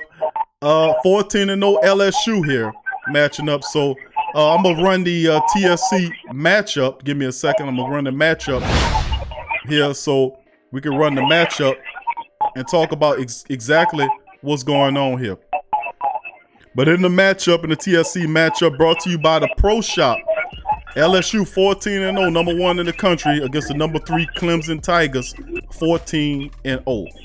So, I mean, this is some of the statistics that we're going to show you from the team matchups. Look at the total yards, 564.1 total yards versus 538.4. Almost 49 points a game scoring is LSU's offense versus 45.3 by Clemson. 397.2 passing yards versus 292. LSU over 100 yards passing more than Clemson Tigers. 167 yards on the ground for LSU. 246.1 by Clemson. That is insane. They're allowing 21.2 total yards allowed defensive-wise. Clemson holding teams just under 11 points. 341.3 is what they give up. LSU's defense versus 244.7. So interesting statistics as well in this matchup. And that's the TSC matchup brought to you by the Pro Shop. And of course, for people who don't know, the Pro Shop is what we use to fund the platform as well. So I'd like to thank all the family members for joining us in a live stream as well as we continue to move this thing along. So big ups to the family members joining us. Are you still there, Mozzie? Yep, I'm right there. Okay, we did the TSC breakdown in the matchup, man. We're looking at a lot of things here between these two teams, man. Thoughts on Clemson coming into this matchup? 14-0 versus LSU 14-0. Both explosive offense. Trevor Lawrence looking good. He's out. He playing insane in this thing. I mean, this is going to be a terrific national championship. Lawrence is 250 out of 370. 34-31 on the yards for the season, 36 touchdowns versus 8 interceptions. Joey B blowing them up, 55 touchdowns, 6 interceptions. That's insane. 52-08 on the total yards on the season, 371 versus 478 on the pass. And their top back is it's going to be a first round pick. This E10 character is awesome. 192 for 1536. He has 18 rushing touchdowns. Very dangerous offense. Clyde Edwards-Helaire be ready to go. 199 carries for 1304, 16 touchdowns. Trey Higgins is a first round draft pick wide receiver. 56 catches for 11, 15, 13 touchdowns. And of course, Jamar Chase is our top dog. 75 catches, 15, 59, 18 touchdowns. As you can see, all this is going on. It's going on. It's going on. Thoughts on this LSU Clemson matchup, Five, with all that being said? With all that being said, as we touch on every Saturday, Clemson is not playing anybody. So none of those stats excite me from a Clemson standpoint when you're going out there and you're playing 35 and Warren Easton every week. So Lawless. I don't respect Clemson. I don't respect anything that they got going on. And I think this is going to be a massacre. This is going to be a slaughter. They don't play anybody. I mean, you got to look at it, man. The SEC, especially this LSU team, is run more like a pro-style team than anything. There's no way Clemson can compete with these people. They've been getting away with it for a couple years. I'm not going to lie about that. But, when you don't play anybody all season long and you're really deep, because they are a pretty deep team, which means load management for those guys aren't the same as they are week in and week out for everybody else. Because if I'm constantly playing an SEC opponent, even though, the worst teams in the SEC, you're still playing brutal competition. We got all the 4- and 5-star recruits in the country. So, you got a 4- and 5-star recruit next to 4- and 5-star recruit. Remember, the same Titan running back that you talking about was an SEC running back. Mm-hmm. And, I mean, he didn't get that much bigger in the NFL. I don't know if you remember the picture going around the internet when he was standing next to Mark Ingram. Mark Ingram is he's not the tallest guy in the world, but Mark Ingram is a pretty big dude. He's a stout dude. He's a workhorse dude. And, I mean, this guy standing next to Mark Henry, it looks like a Smurf, some kind of troll. There's no way, man, that Clemson could play that type of caliber of athlete week in, week out, and still be as fresh and as vibrant as they are into the postseason, going into bowl season with almost no injuries. They've got a perfect record. When is the last time they lost a game? Like 2017 or something like that? It's just absolutely asinine. They don't play anybody. I don't respect them. I'll never respect any. The only other conference, and the two conferences that we discussed this before, is the Big 12 and Big 10. I used to respect the Pac-12, but I mean, they haven't done anything in about 5 seasons. So, I mean, I just don't respect them. They all boil down to 3 conferences. Big 10, Big 12, SEC. Everything and everybody else, man. I'm not to say that they don't have really good football teams, but they don't have teams that are capable of anybody on those levels. They just don't. Now, I understand for all the Ohio State fans, well, I mean, your logic doesn't make any sense because Ohio State is I get it, but Ohio State, one of those teams, one of those darling teams that everybody just gives passes to, and they just allow them to come in and just, do whatever they do. But I mean, I just don't respect them. I just don't respect them, and I wish there was some kind of way that we could have had 2 SEC teams. And I think if not for Alabama, a couple losses, I think that we could have possibly snuck them in. But I mean, of course, they lost. They had the losses, so they couldn't get in. So the same thing with Georgia. But I really wish Clemson could have played one of those teams first because they'd be so banged up and so they just wouldn't be the same team coming into Monday night. I don't think we'll have any issue. I'm looking for Joey B to have, 350 yards, 3-4 touchdowns. I'm looking for the score to be somewhere in the neighborhood of 42-14. Simple, slight work. And that's my prediction. I mean, you make some compelling points, to be honest with you. While you was talking, I had displayed LSU and Clemson's record to reinforce, like like I always say, we reinforce our vocal truth with physical truth. And that's what it was. So while you was talking, I was showing the Clemson schedule versus the LSU schedule. And the fact that LSU took on 5 top-ranked teams in the season, nobody's done that. And, of course, the records don't lie, but that's the credit. That's why Clemson get disrespected so much, because of the fact that they're not playing anybody. Nobody's really good, and it's coming out of, the ACC right now. Most of those teams are not good. Miami is not good. Florida State's not good. So these teams are not good good currently speaking. So, it's very interesting as well to see. So before we go get an opportunity, we're going to play Coach O and get Coach O's thoughts on it. Then we're going to bounce into some statistics. We're going to get some questions in there. I'm opening up the phone lines. But let's hear what Coach O got to say about this upcoming matchup coming here. Here's Coach O. So when you look at the two teams, it's almost like looking at a mirror image of each other. Great players all the way around. Yeah. So, Very good. Great quarterback, great coaches, great skill players, outstanding technique. Those guys have won 29 games straight. They're doing a lot of great things at Clemson. They're doing a great job of attracting great recruits and developing them. A lot of similarities. and how special is it to be in New Orleans? What's that? How special is it to be here? It's very special. It's very special for us to drive down the interstate yesterday with a great motorcade. I know our players were looking forward to that. And ever since we knew that the national championship was going to be in New Orleans, it was a goal of ours to win every game, to earn the right to get here. And now we're here, but we got to do something about it.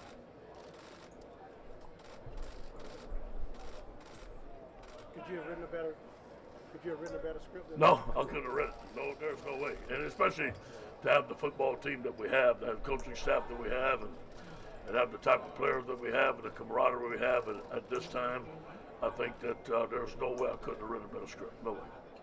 this team's focus every game? And does it help the senior leadership? I think it's a combination of senior leadership, a combination of being prepared. Our coaches, we led by Joe. Joe's a very serious guy. We've got some leaders on defense that have really come along. Rashard Lawrence, we talked about this in his living room during recruiting. Those guys were very, very focused on getting here, and you got to give them the credit. Coach, some of the Clemson players are talking about Joe's toughness. Yeah. The hits he's taken this year, could you speak to the gravity of some of those big hits and he's just gotten right back up? Yeah, he fires our team up, and Joe's like a linebacker out there. And, I think it all started last year. He took some hits against Georgia, 2 seasons ago. But the time that he got hit against UCF and he got back up and went down 14-3, I think that kind of sent a message to our football team who he is. Do you see this more as an SEC or do you see this more, this is all about LSU representing? Say it again, man. Is this more about you're representing SEC or is this more about LSU? It's always going to be about LSU, but you know what? We have pride in being the SEC. Obviously, I know a lot of people, I've been told, have been pulling for us because we, in the SEC, I think it is the greatest conference in the United States. A lot of great players, and we're honored to be here. To be in a national championship game, you have to beat a lot of good teams in the SEC to get here. And then go to the SEC championship and beat another good team. So we feel that we've earned our right to be here. We feel that we are always representing LSU, but it's great to be a member of the SEC. What are the things that make Trevor Lawrence a dangerous quarterback? Well, his quick release, his reads, the plays that they give him. That he can make a decision on a line of scrimmage whether to hand it off, whether to throw it, the short, easy throws. And then they're going to take shots at the big receivers. He gets a one-on-one. He's going to give the ball down the field. And then it shows you the type of championship quarterback he is, that he started extended plays with his feet. I thought he took the Ohio State game in his own hands to win that football game. And you can see his determination, his grit, and his courage, just like you see in our quarterback. That's Coach O, man. Coach O breaking it down, family. And I think that's terrific what the coach is saying. And when it come down to it, man, Coach O got to actually really difficult to deal with. Now, we was thinking about when we played against Oklahoma's Jalen Hurts and what he was responsible for. But the reality is, you're looking at Trevor Lawrence. This dude is phenomenal, not to mention the people around him that have been producing. But Fob make a great point, especially about the fact that, you know, they playing out of the ACC, which they hadn't had that much really serious competition. No disrespect to them, but the SEC, man, like Coach O says, the greatest football conference in all the land. I gotta say that. You know, SEC been dominating for a while. ACC took a few of them from Alabama because I just think that's a bad matchup, period. Saban kind of losing it. As you see, a new dynasty is forming as LSU smacked them down and took it from them. And now you have to watch out. This is a buzzsaw of an offense that Clemson, you cannot. And the thing that, you know, puts me in the mindset of domination in this Clemson matchup is the fact that you cannot, for the life of you, mimic this offense in practice. You can't. How do you prepare for a buzzsaw? You know, how do you do that? And that's the thing that I was looking at when we played against Georgia. Georgia's defense is one of the stiffest in the country. And we just walked through them like a hot knife through butter, just to keep it real with you. The SEC is the truth, man. We got a lot of competition there. No disrespect to the ACC. But we'll see who's the best come Monday afternoon, man. Monday night. So that's big. Five, you still with us, fam? Sure am. All right, good, man. You heard what Coach O said, man. In just a second, I'm going to spin some Joey Burrow. But any thoughts on what Coach O brought to the table just a moment ago? No, I think Coach O was reiterating that what we all know and the same things that we say day in, day out. I think that the SEC again is the greatest conference in college football. I think that Coach O's job tomorrow is to keep he should have been doing this over the past month or so, which I haven't seen any issues out of it yet. But I mean, he's got to keep these guys grounded. At the end of the day, we got to realize these are kids. So, and kids, what I mean, they're, 19, 18, 19, 20. This is a huge stage and a huge platform. The good thing is, and, Joey Burrow is just way above his years. And yeah, he is. He doesn't seem to have a big head. He seems to be very, very poised. He seems to have everything together. He is the true definition of a golden child, of a golden kid. And, with that being said, I think that he'll lead this team to victory tomorrow when you got a good head coach, solid head coach, and you got a head coach that's been through something. See, that's the key thing. Coach O's been through something. Joey Burrow's been through something. They've been the underdog. They've been the disgrace. They've been the second string. They've been the transfer. They've been the assistant. So they've been the interim. So with that being said, they got a lot to prove. They got a lot to play for. Same thing with Clemson. Clemson always is disrespected. Clemson's always looked at as the second string. Amongst the analysts and actual football folks, they respect Clemson. But, I mean, outside of that, nobody really takes Clemson seriously. Everybody rode the Alabama train. When Clemson beat Alabama, it was an upset. It was the upset of the decade because nobody gave Clemson a shot. This team is not Alabama. They don't rely heavy on the run. They don't rely heavy on the defense. We shoot out. They've been we shoot it out. And, I mean, it's going to be hell to tell a captain when Joey B starts slinging that pigskin. Yeah, he got a lot, all the legacy, taking all the trophies, lead them to the SEC championship, dethroning Alabama. All those are major moves that Joey Burrow led LSU to. But the next thing is the national championship. It'll be all for naught if he can't get the win. But here's Joey B with his thoughts coming up against Clemson, as well as other thoughts. Here's Joey B.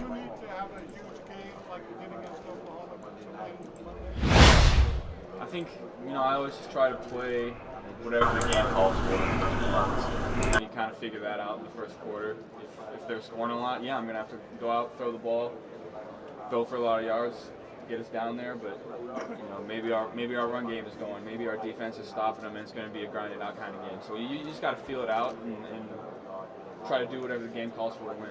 Joe, always get a rapport with Justin from the start when you first got here. How great is to have that luxury where you just know you can throw it up to him at any moment and he's going to make that play? How great is that for you? Yeah,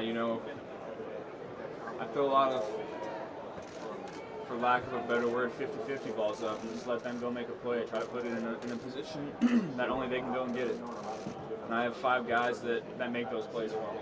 And that's a huge luxury for a quarterback, knowing if nothing else is open, I can just throw it up to those guys and they're going to make a play for me. Some people are encouraged to say next man up mentality.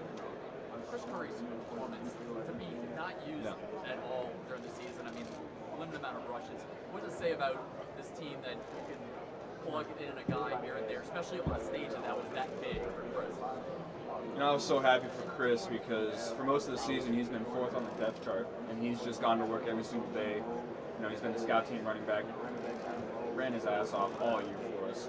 And I was so happy for him because he's worked so hard for that. Didn't complain a single second. Just went to scout team, ran hard, came to the sideline, didn't say a word. And then, when Clyde went down a couple weeks ago, he really started to click in practice. And I think he deserved that start and went out and showed it. I was so happy for Chris.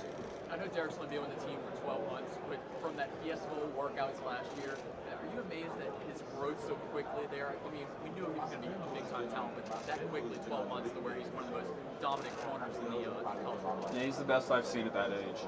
When he first got here, I was throwing his way a lot, see if he was going to live up to the hype. And I could tell early he wasn't a normal true freshman. And he's been great for us. He's going to be a really good player for a long time. The intangibles, we talk about you and Trevor. I know this is not all hard-hitting questions here. Who's got the better hair between you and Trevor?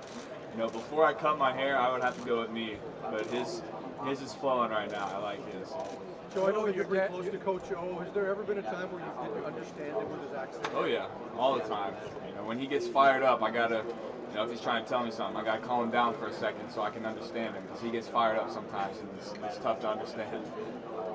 Joe, your dad gave a shout out to his former coach at Ole Miss in his last game, which was the last Sugar Bowl down here in 1974 in the old Sugar Bowl Stadium. If you have the opportunity, you're going to do a shout out to Scott Frost? No, I don't think so. Cabo Sweeney was saying they're approaching it like it's a road game for Clemson. Do you look at it like a home game, or does it even make a difference that you're so close? I hope it's a home game for us. I hope our fans come out and fill that stadium up and make it just like Death Valley. I don't really know what to expect though, because I know they split the tickets 50 or tried to 50-50, but I'm excited to see how much purple and gold we have in the stadium. That's LSU's quarterback Joe Burrow chiming in on his thoughts coming into it on Trevor Lawrence and everything that got to do with LSU into this one. Very big championship game coming up. Thank y'all all joining us here. It's the Sports Coma, a special live stream, surprise stream coming at you. Good to see the family members once again as I go to some of the family members' commentary.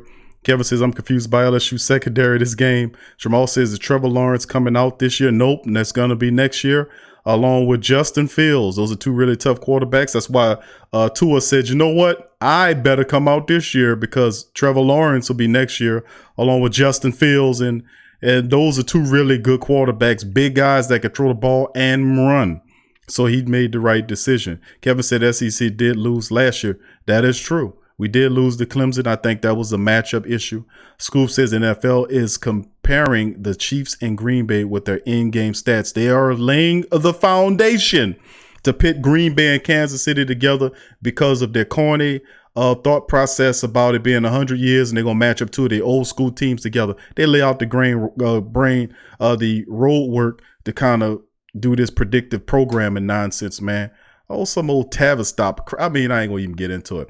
But Mally Malls ATL says, bro, I'm Clemson also. Oh my goodness. This man couldn't be on opposite side of the spectrum. He an Atlanta Falcon fan and a Clemson fan.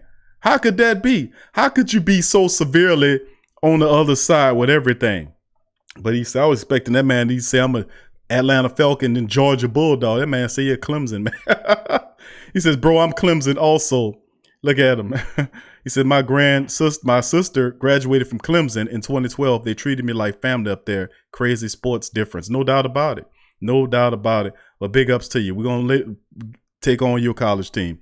Jamal said, since he's going to kill Burrow's career, nah, I don't know. I think he'll be all right up there as long as they give him a line. He can scramble. He can move. He ain't no statue. Kevin says LSU has to run the ball tomorrow. No pass at 55 times. SRT 86.4 says LSU defensive backs are good. No worries. Thank you, family. Go Tigers to you. Kevin says all LSU DBs are not good. I don't know. We got some pretty good ones. Christian Fulton. We got the straight up true freshman Stingley, Grant Delpit. You know, I know Stevens, you know, you might, or Queen might have some issues, but the reality at the end of the day, I mean, not Queen, what's his name? Was it Jacoby? Is that Stevens back there? What is his name? But anyway, keeping it going. Yeah, see, Demetrius Simpson says, go Tigers. Thank you, Demetrius. Big ups to you and the rest of the family members chiming in as well. Now, let's keep it moving, family. We're going to open up the live lines for calls that occur. If anybody want to call and get your call on, feel free to hit me with LSU questions. If you have LSU questions or Saint-related questions, my guest host on the show, Mozzie 5, is here as well. He's chiming in with his Saints information, his Saints brain and LSU brain, but we covering LSU in this portion of the show. But questions, concerns, comments from either or, feel free to hit the show up and let us know. We'll put you in there and do it. 5, you still with us? I'm still with us, either or. So whatever you got questions on, let's put it out on the table. We ain't got 24 hours left before the end of the Tiger season. And, I mean, well, obviously we already know where the Saint season is right now. So, I mean, let's put it out there, man. Whatever y'all want to talk about, whatever y'all want to discuss, man, we're going to bring it to you live and direct. We're gonna answer all the questions, and we're going to put everything out on Front Street. It's awesome, man, because this matchup, speaking about LSU 214-0 clubs, man, this is going to be really good football, man. You got Lawrence, Trevor Lawrence is 25-0 as a starter. Man never suffered a loss. That is something that's extraordinary. But then again, he never met a team like the LSU Tigers, led by Joey Burrow.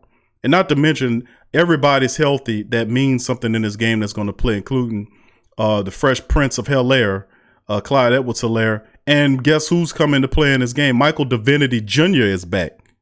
I mean, you couldn't get such a great pass rushing boost. And you have Chason there as well. And then Michael Divinity returns, Fob. So, I mean, that's like piling on, man.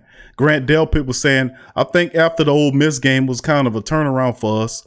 Now, this was he was saying. He says, I think we just kind of lit a fire. It just lit a fire and started playing LSU football after that. Yeah, that Ole Miss game was, but they allowed all that was big. But Grant Delpit, one of the leaders back there, saying that we got to take care of business. Now, LSU has beaten 6 teams that were ranked in the top 10 when they played. Clemson's the first game against the top 10 was against Ohio State, but it showed in the championship pedigree by overcoming a 16-0 deficit to win the game because Ohio State had it. They just collapsed.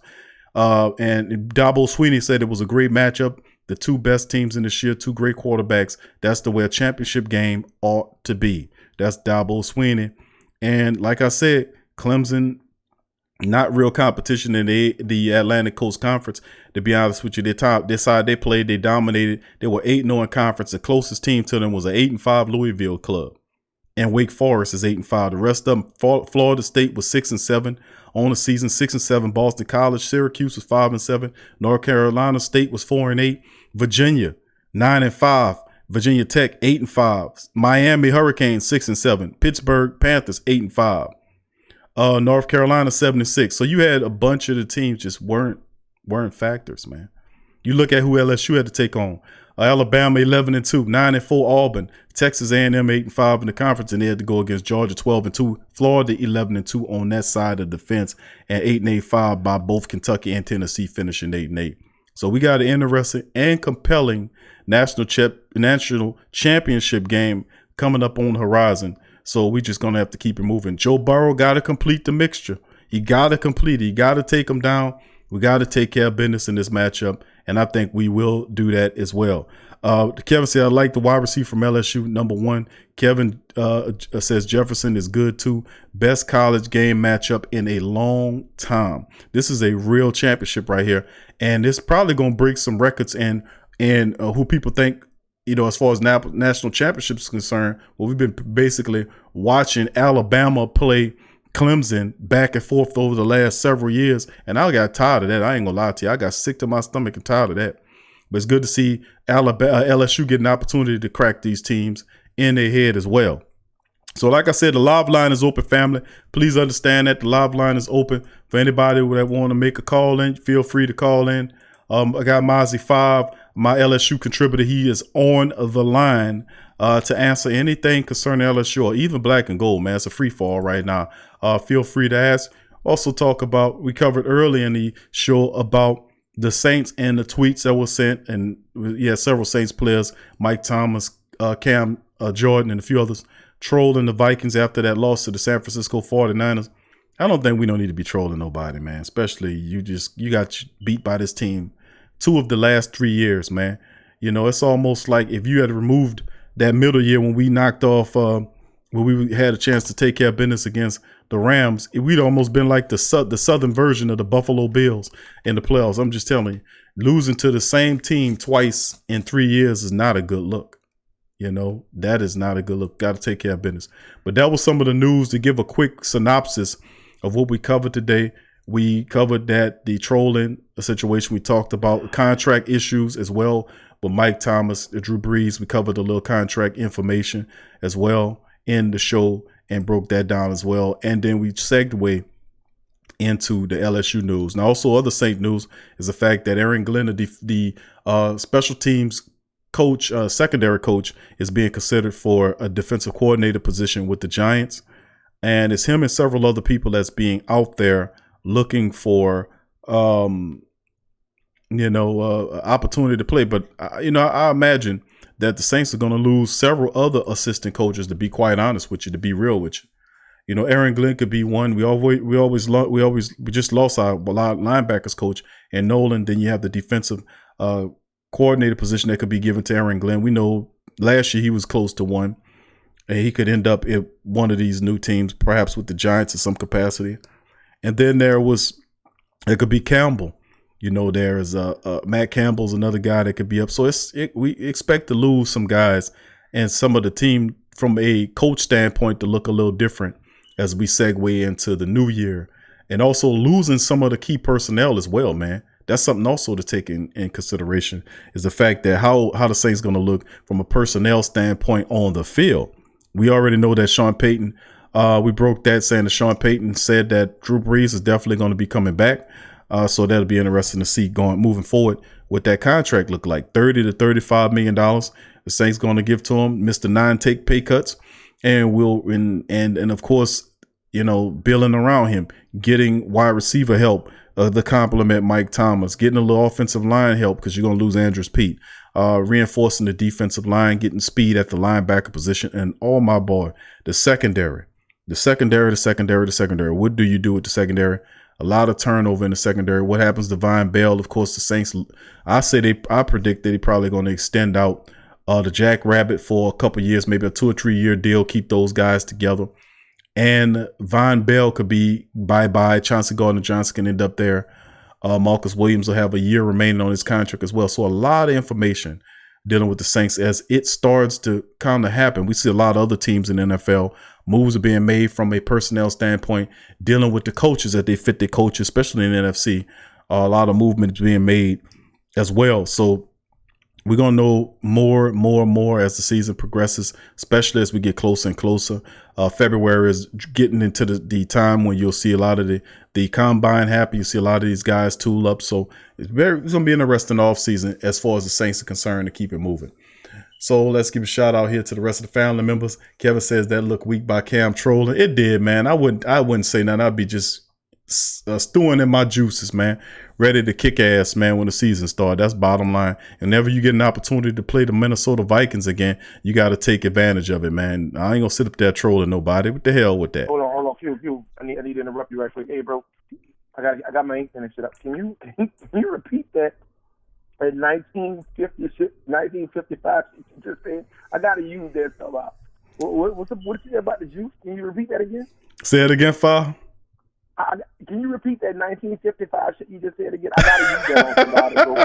Like, bro, you got to repeat that shit. I had to get an internet shit. I had to cut you off. So what was he doing with the juice? What was he doing? I forget. I don't remember which one you referencing as, bro. No, you said I would be something with the juice. The shit was slick. It was stewing in the juice. Is that what you just said? That's right. That's right. I'll be stewing in my own juices, bro. I'll be Oh my God, that's some Tennessee Street shit right there, bro. That's some cross the canal 1955 shit right there. I gotta use that. I gotta figure out how to use that on somebody. Man, yeah, but it's easy, bro. Only thing it says when you get upset, man, and something happened, and you say, man, if somebody would have did me that, man, I've been so upset. I've been stewing in my juices, bro. I'll just be that's what I do, bro. I mean, but you gotta look at it though, Fi. I'm not gonna sit there and troll a man, bro. Only thing I can say is this, man, is that I'm gonna focus on. I'm like, listen, I'm pissed. And I'm just gonna sit here and I'm just gonna stew in my juices, man. And when I get a chance, I'm gonna take it to you every way I can. But that's the mentality that this should have. You shouldn't be trolling nobody right now, man. Come on, you just got your ass kicked by this team, and you trolling them like, welcome, come on, sit on the couch. And they can say, look, partner, we took care of you. We got a step further than you did, and you was the favorite in your own building. Plus, we knocked y'all out of here. 2 of the last 3 years. Anything else you got to say? Well, okay, say nothing about that. Come on, sit down on the couch next to us, man. Come on. What kind of stuff is that, man? But you gotta give it to him. You gotta give it to him from this as well, man. I don't necessarily agree with it because, like I said, you gotta, especially with Cam. Maybe Michael Thomas, he's still a young guy. But with Cam, man, you've been there before, so you gotta act like you've been there before. But with both Thomas and Cam doing what they did today on social media with the tweets and stuff. That lets you know that they have a pulse. That lets you know that they're still passionate. That is true. They got a pulse. So, right. I mean, so I would rather them troll somebody, another opponent that actually trolled us. It's not like we started it, right?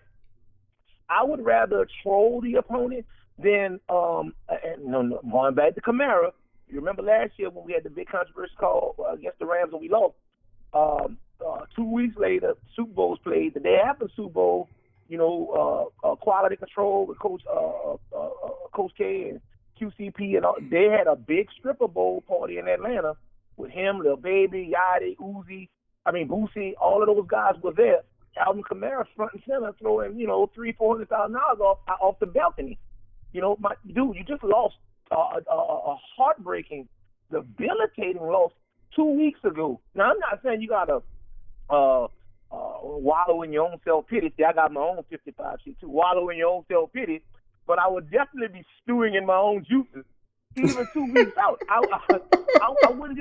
You sound away. That's a pretty good usage of it right there. I got to give it to you. Right. It's really good. You like that? So I wouldn't necessarily go into hiding, no. But I mean, you got to understand, man. This is the day and time of social media, man. And however you choose to live your life after a loss, you have to understand, and you're a public figure now.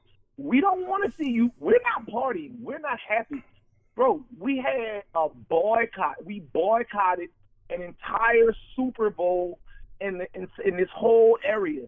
And you chose to get on a plane, fly out to Atlanta, and actually indulge in a stripper bowl. I mean, that's what I swear to you. Is it called the stripper bowl? It was a stripper bowl. I got some of the stripper bowl. Wow. I got some of the screen records from last year. I'll shoot them to you so you can share them with the fans, so they won't feel so bad. Should we put his head on the chopping block and get him on? Well, everybody was boycotting and not watching the Super Bowl, and pretty much punishing them on their own self. He's getting ready to go to a stripper bowl with quality control. These are the types of things, man, that they are not gonna sit well with the fan base. And you lost, bro. You lost. You don't have the right to party, and you don't. It's just not that. We're all on the same kick, and we're all on the same kick, all on the same accord. At least that's what we think as fans. I don't believe that because I understand the difference between a fan and a player. I mean, those guys are getting paid hundreds of thousands up to millions of dollars to play a kid's game. So at the end of the day, man, I mean, we're the only ones that are hurt, but we're subsidizing that salary. So the players got to keep in the back of their minds, hey, my salary is not only indicative to my abilities and my talent, but these guys, these fans, the people that watch on TV with these large TV contracts, the people that buy these $12 hot dogs and $15 beers, they're paying for this enormous, erroneous salary of mine. So I better show them, you know, I'm not going to say I can't go, but I got to do them some due diligence and some do right by not showing my face at a stripper bowl, you know, after the Super Bowl, in the city of the Super Bowl, and I'm supposed to be playing in some place. I mean, it just speaks volumes. So the trolling, I'm 100% in agreement with, because at least that shows me that they have a pulse. Again, I don't know if I would have done that from Cam Jordan's perspective, because he's been there before. He understands what this is. He understands, man, you gotta, you know, he's been to several of those playoff games. He's been on some of these monumental Saints teams. Didn't win a Super Bowl with us, but he should understand at his age and his role what that means. But big ups to both of those guys for at least showing heart and showing some type of compassion towards the fan base. And they use their platform and their reach to fire back and take shots at people that disrespected us just last week. Well, I mean, if you compare it based upon that, I guess you are right. But it's not a good look to go to the stripper bowl. I know that for certain. But especially, you know, I mean, you're right. Family fans don't see that, man. But, you know, like I said, this is one of the things where I had like my issues, man. I mean, seriously, I had my issues with Kamara and how a young player will take all that success in his first couple years. And you could tell you had Ingram as a calming factor that he looked up to as a big brother. And, you know, even though, you know, it's just, I was like, in my head, I was like, man, this guy, since he walked in the league, they've been exalting him. He's a young player. How would he keep that under control? He played up to that level pretty damn good, but ultimately at the end, what it basically came down to was Kamara he just stunk this year. And I'm just going to keep it real. The first two games, he looked good. After he came back off of injury, he looked terrible. He sucked. He stunk. He was garbage.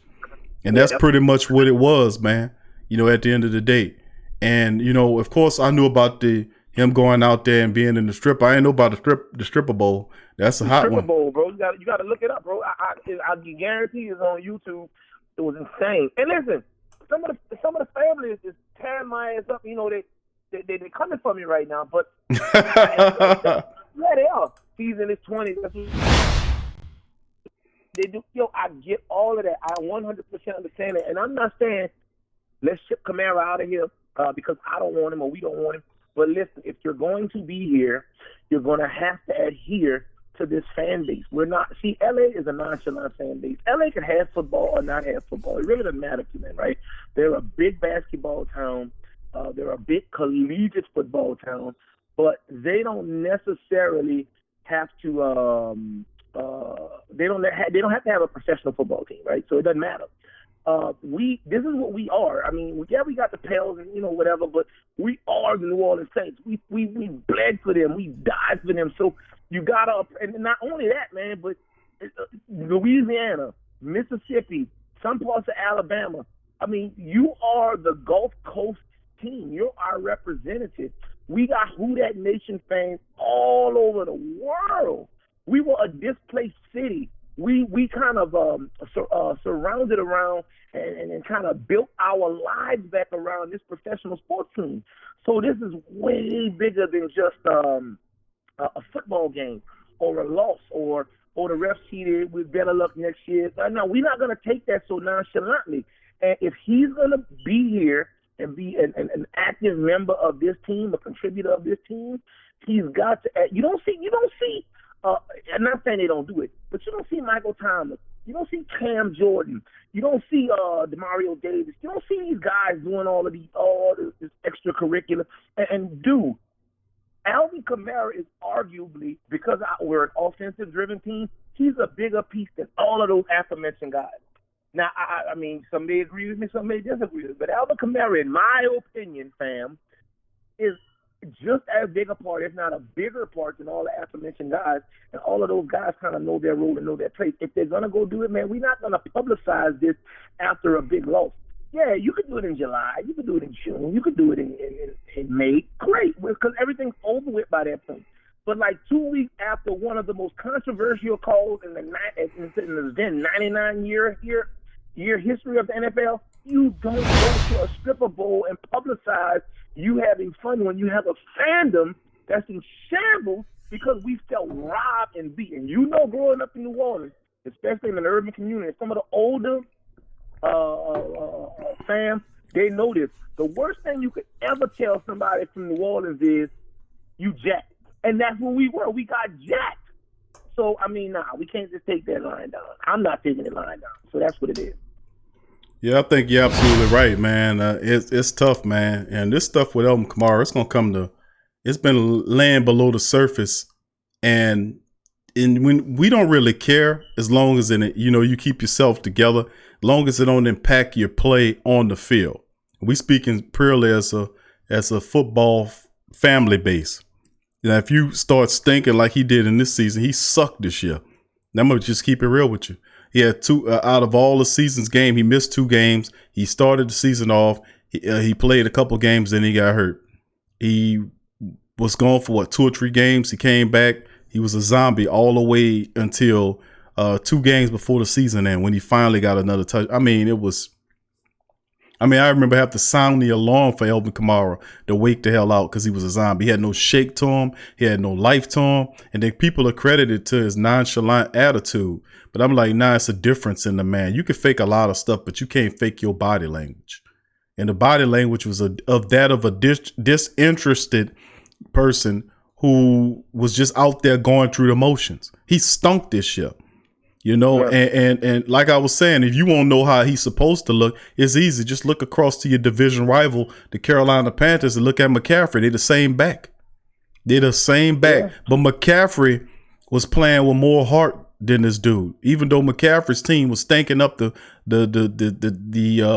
division. They didn't have a chance in hell of making the playoffs, but he was playing like they were. And that's more than I could say about Alvin Kamara, who finally woke up 2 games before the playoffs started. And was not. He got a touchdown, but he was not. He was pretty much a non-factor in that game too. So I mean, like I said, he getting close. He hired Chris Paul. He got all that crap going on. He hanging with the rappers. I seen him with pictures of Quality Control and the Migos and all that nonsense going on up there in Atlanta. And then if you have that underneath the surface, and trust believe the Saints looking at it, they ain't gonna say nothing about it. Then he picks up Rich Paul as his agent now. So you got all that going on, and he gonna want top dollar. The issue is, we ban Rich Paul from the city of New Orleans, bro? I know. If Rich Paul steals Kamara from us or causes any kind of friction, we need to ban that dude. We need to call Kentrell and get her to type up some kind of something to ban Rich Paul from the city of New Orleans, bro. That dude is just come and pick everything we got off one by one, bro. That dude gotta go. I mean, it's gonna be hard to get rid of him. He's Zion's agent. You see what I'm saying? Yeah. So he's all in the mix, bro. Thanks to LeBron James. Thanks to LeBron James, man.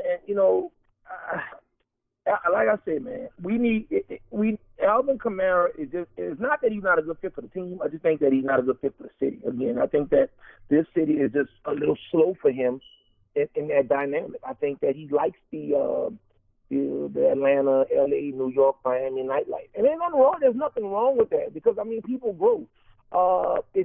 We just fell in love with the little young humble kid that was a transfer from Alabama who was just dying to play anyway with the Tennessee. That's what we fell in love with as a fan base. Mm-hmm. So because we're used to that and because we got used to that, that's what we thought it would always be. Same thing we thought with Anthony Davis. Consequently, the same thing we thought with Chris Paul. Eventually, man, if we're not gonna win, all of these things play a factor.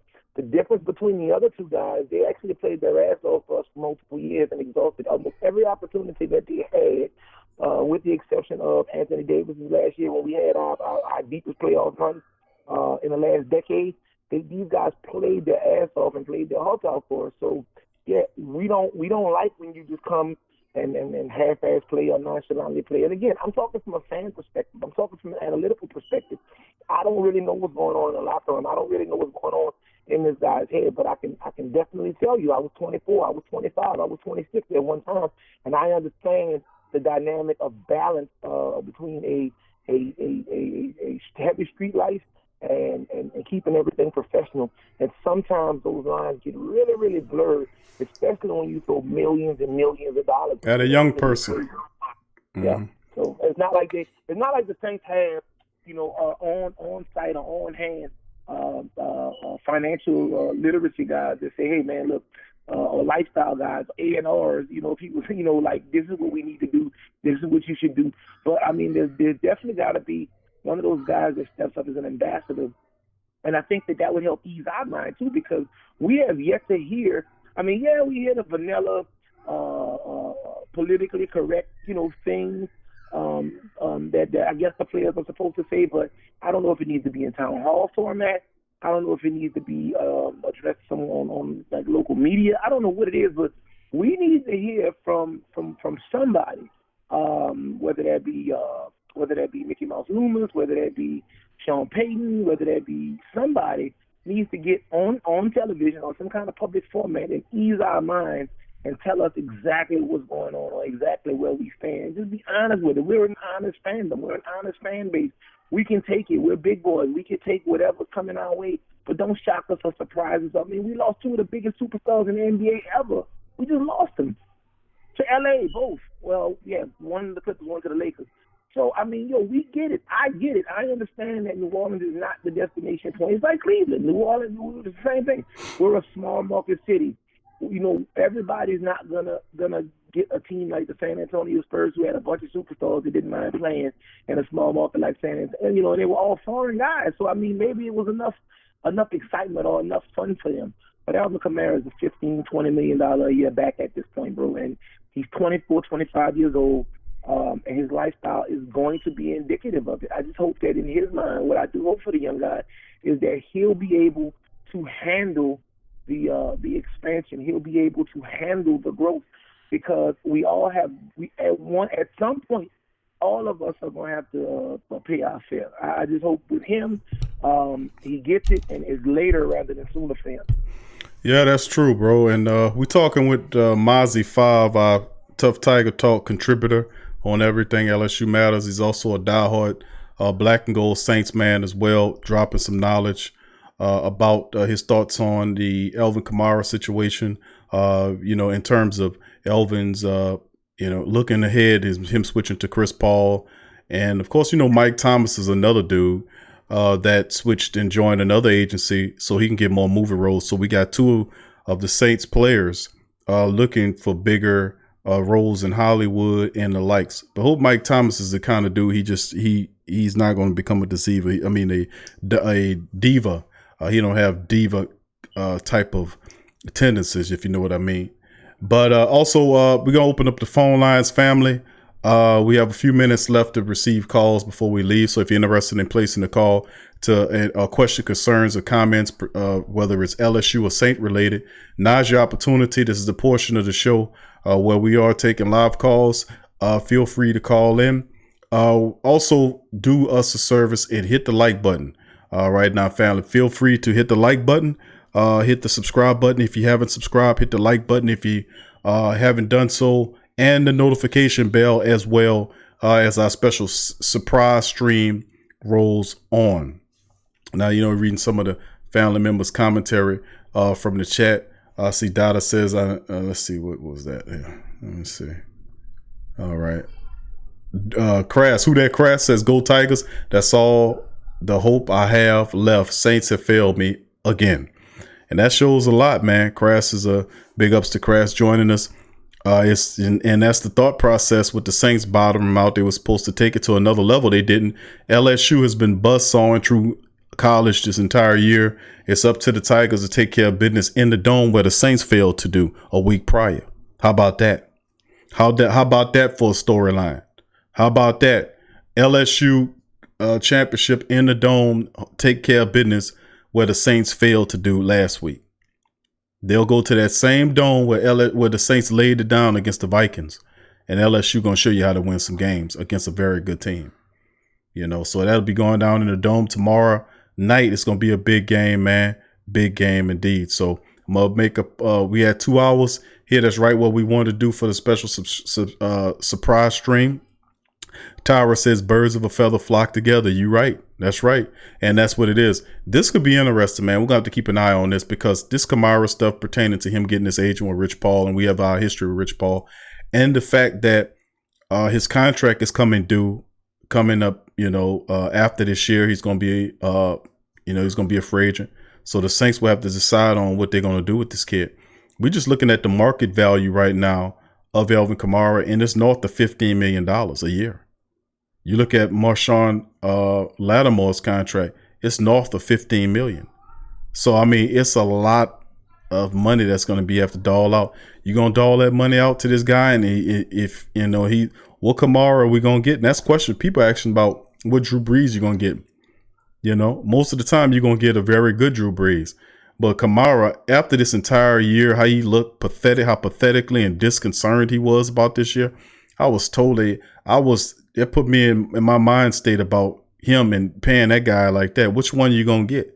Which Kamara are you going to get?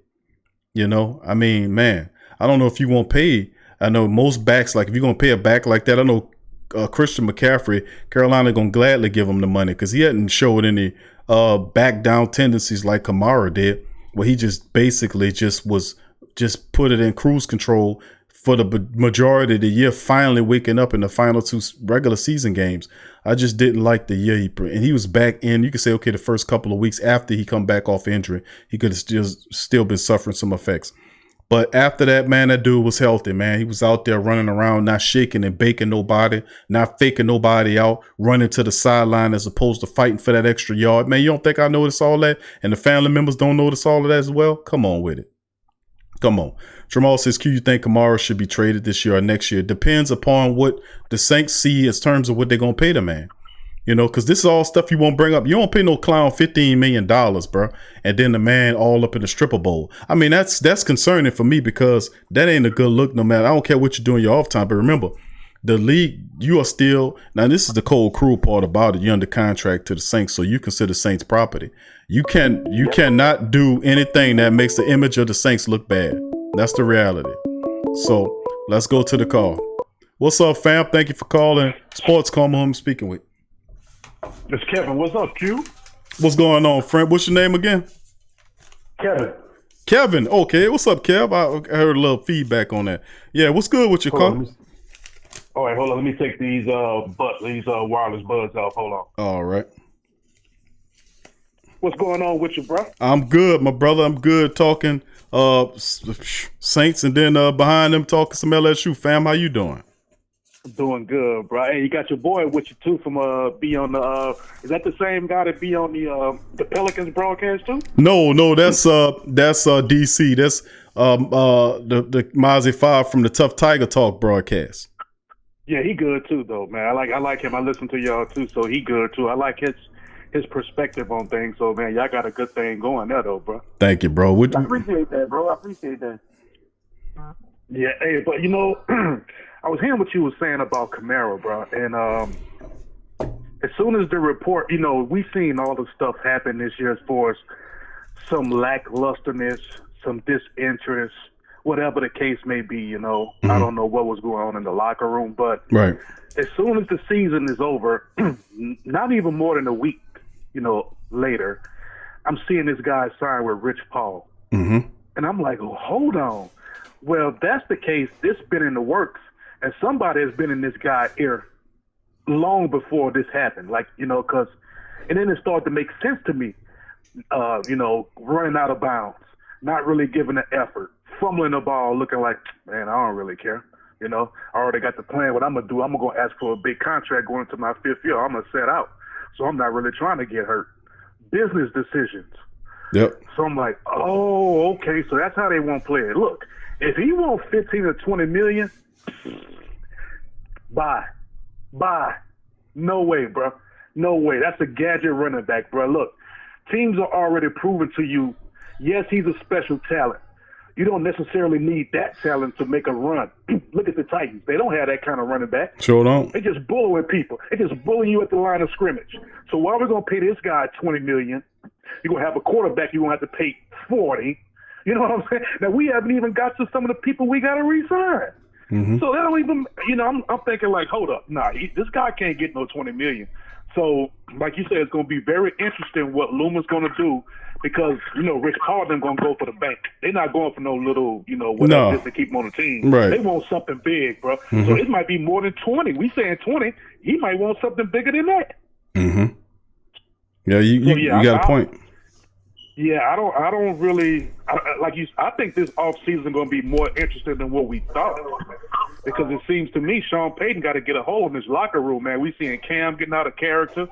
They all on Twitter, and Michael Thomas like, yeah, my hand was broke. But, like, why does that matter now? You guys are out. You should be focusing on, like, the next season, trying to come back and whatever went wrong. Man, what are you doing trolling somebody who done beat you 2 years straight in the playoffs?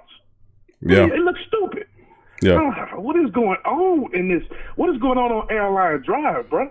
I don't know. It's too many. Then don't forget the ping pong tables and the Crash Brothers and Club Saint. Don't forget all that. Joe, man. Like, I mean, a lot of y'all are optimistic and saying like, yeah, we can get 13-3 next year. You bring Drew back. I'm thinking more like 7-9. I mean, they're too talented. I feel you what you're saying. I feel what you're saying, Kev. But they talented enough. But the veteran aspect of them will keep them on pace, and they'll get competitive when they need to. They just having a little fun. But like I said, this is not what you. This is not. You don't troll a team that beat you 2 of the last 3 years in the playoffs. I mean, on social media, like, come sit down next to me. That ain't no winning statement. That's a losing statement. That ain't exactly. That's He's like, you're a loser, and he knows better because you are a multi-term Pro Bowler. This was your best season yet.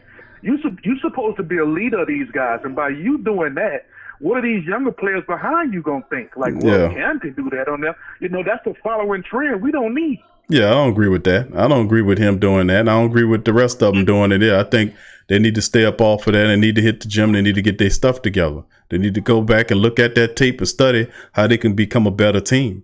It started at the top with the coach. The coach, he got right up out of there and jumped right on television to tell another team how they gonna beat another team. You ain't qualified to sit up there and talk about how somebody gonna beat somebody, fool, and you just lost the game. And why you even on there?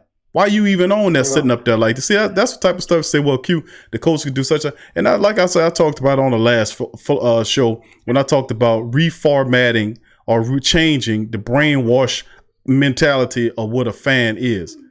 All of the traditional and regular way of can be considered a fan of a team or a follower of a team is just to be a dumbass, just to believe, just not challenge anything the coach or the team does, and only big up them when they do good, and when they do bad, don't say nothing. Just still big up them. How you gonna big up somebody when they doing bad, fool? You can't do that. So I'm changing all that nonsense, and I got people that control me from time to time saying, "Man, you ain't the same fan. You doing this. You talk about the coach worse than the Carolina Panthers or what you call them do." I say, listen, bro, let me tell you something. The difference is I can talk about my coach. This is my coach. They can't. They can't. Yep. You got to keep it real. Your eyes, you can't lie from what your eyes see, bro. That's right. You can't lie. What's so crazy to me is that the Saints lied to us this year, and I'm going to tell you how. I always felt like this past year, the record says that, yeah, they were 13-3. Me seeing them the whole year, even teams that we won, and after the game, I still felt like, damn it, we really should have won. Like, I didn't really feel like it was a 13-3 team. I think they lied to us, man.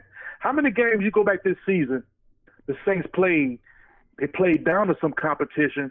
They won, but it felt like they were just barely getting by. That wasn't the 13. It wasn't too many games they came out there and just put their foot on people. How many games? Several games they had where it was close games. One of the Carolina matchups, the kicker actually helped them by missing a field goal. He missed several kicks, and that happened throughout the duration of the team. Where we had some good fortune in some of those games that kind of squeaked through. So I see where you're going with it. It could have went other way. It could have been either way. Yeah, and we wouldn't have even made the playoffs. So then you get to the first round and they get, let's say, quote unquote, upset. Mm-hmm. Are you really that surprised? And like, you know, you go back through the whole year and be like, if they don't clean this up, this could catch up. You know, hearing this, and like, keep on prolonging. Yeah. Oh, he ain't running the ball as much. You're going to keep on. All these things came up, bro, because in the playoffs, like I said, bro, you got the best of the best now. You got the, you know, the top 6 teams from the NFC and the AFC. Now it's game over. The clock, you know, your whole sled is white from the beginning. Now it's time for you to put it on out there. And you can't take a number 6 seed lightly just because you at home. You've been at the Dome for the last 2 years in the playoff and lost both of them. So now we don't really have a home field advantage. Good point. Yeah, we done lost 2 times in 2 years in the Dome. That's a great point. What good is home field advantage? You're not taking advantage of it. Yeah. There you go. Right. For 2 years. So, you know, like I'm really interested to see, you know, what's going to happen in this off season, whatever they're going to do. But in the LSU case, it's going to be a real good matchup, man. This is going to be like some elite football out there. You got Joe Burrow, who's spreading it out like with Joe Brady offense. You got Trevor Lawrence, is already a prototypical NFL quarterback since his freshman year last year. This is going to be some good football, too. It's going to be an excellent game, man.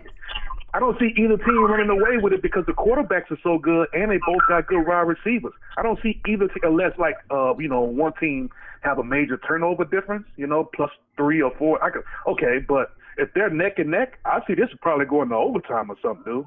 Going to be interesting, bro. A lot of high-flying offenses on both sides, NFL top-notch caliber players on both sides. It's going to be LSU's toughest matchup of the season, and I say even tougher than the Alabama matchup.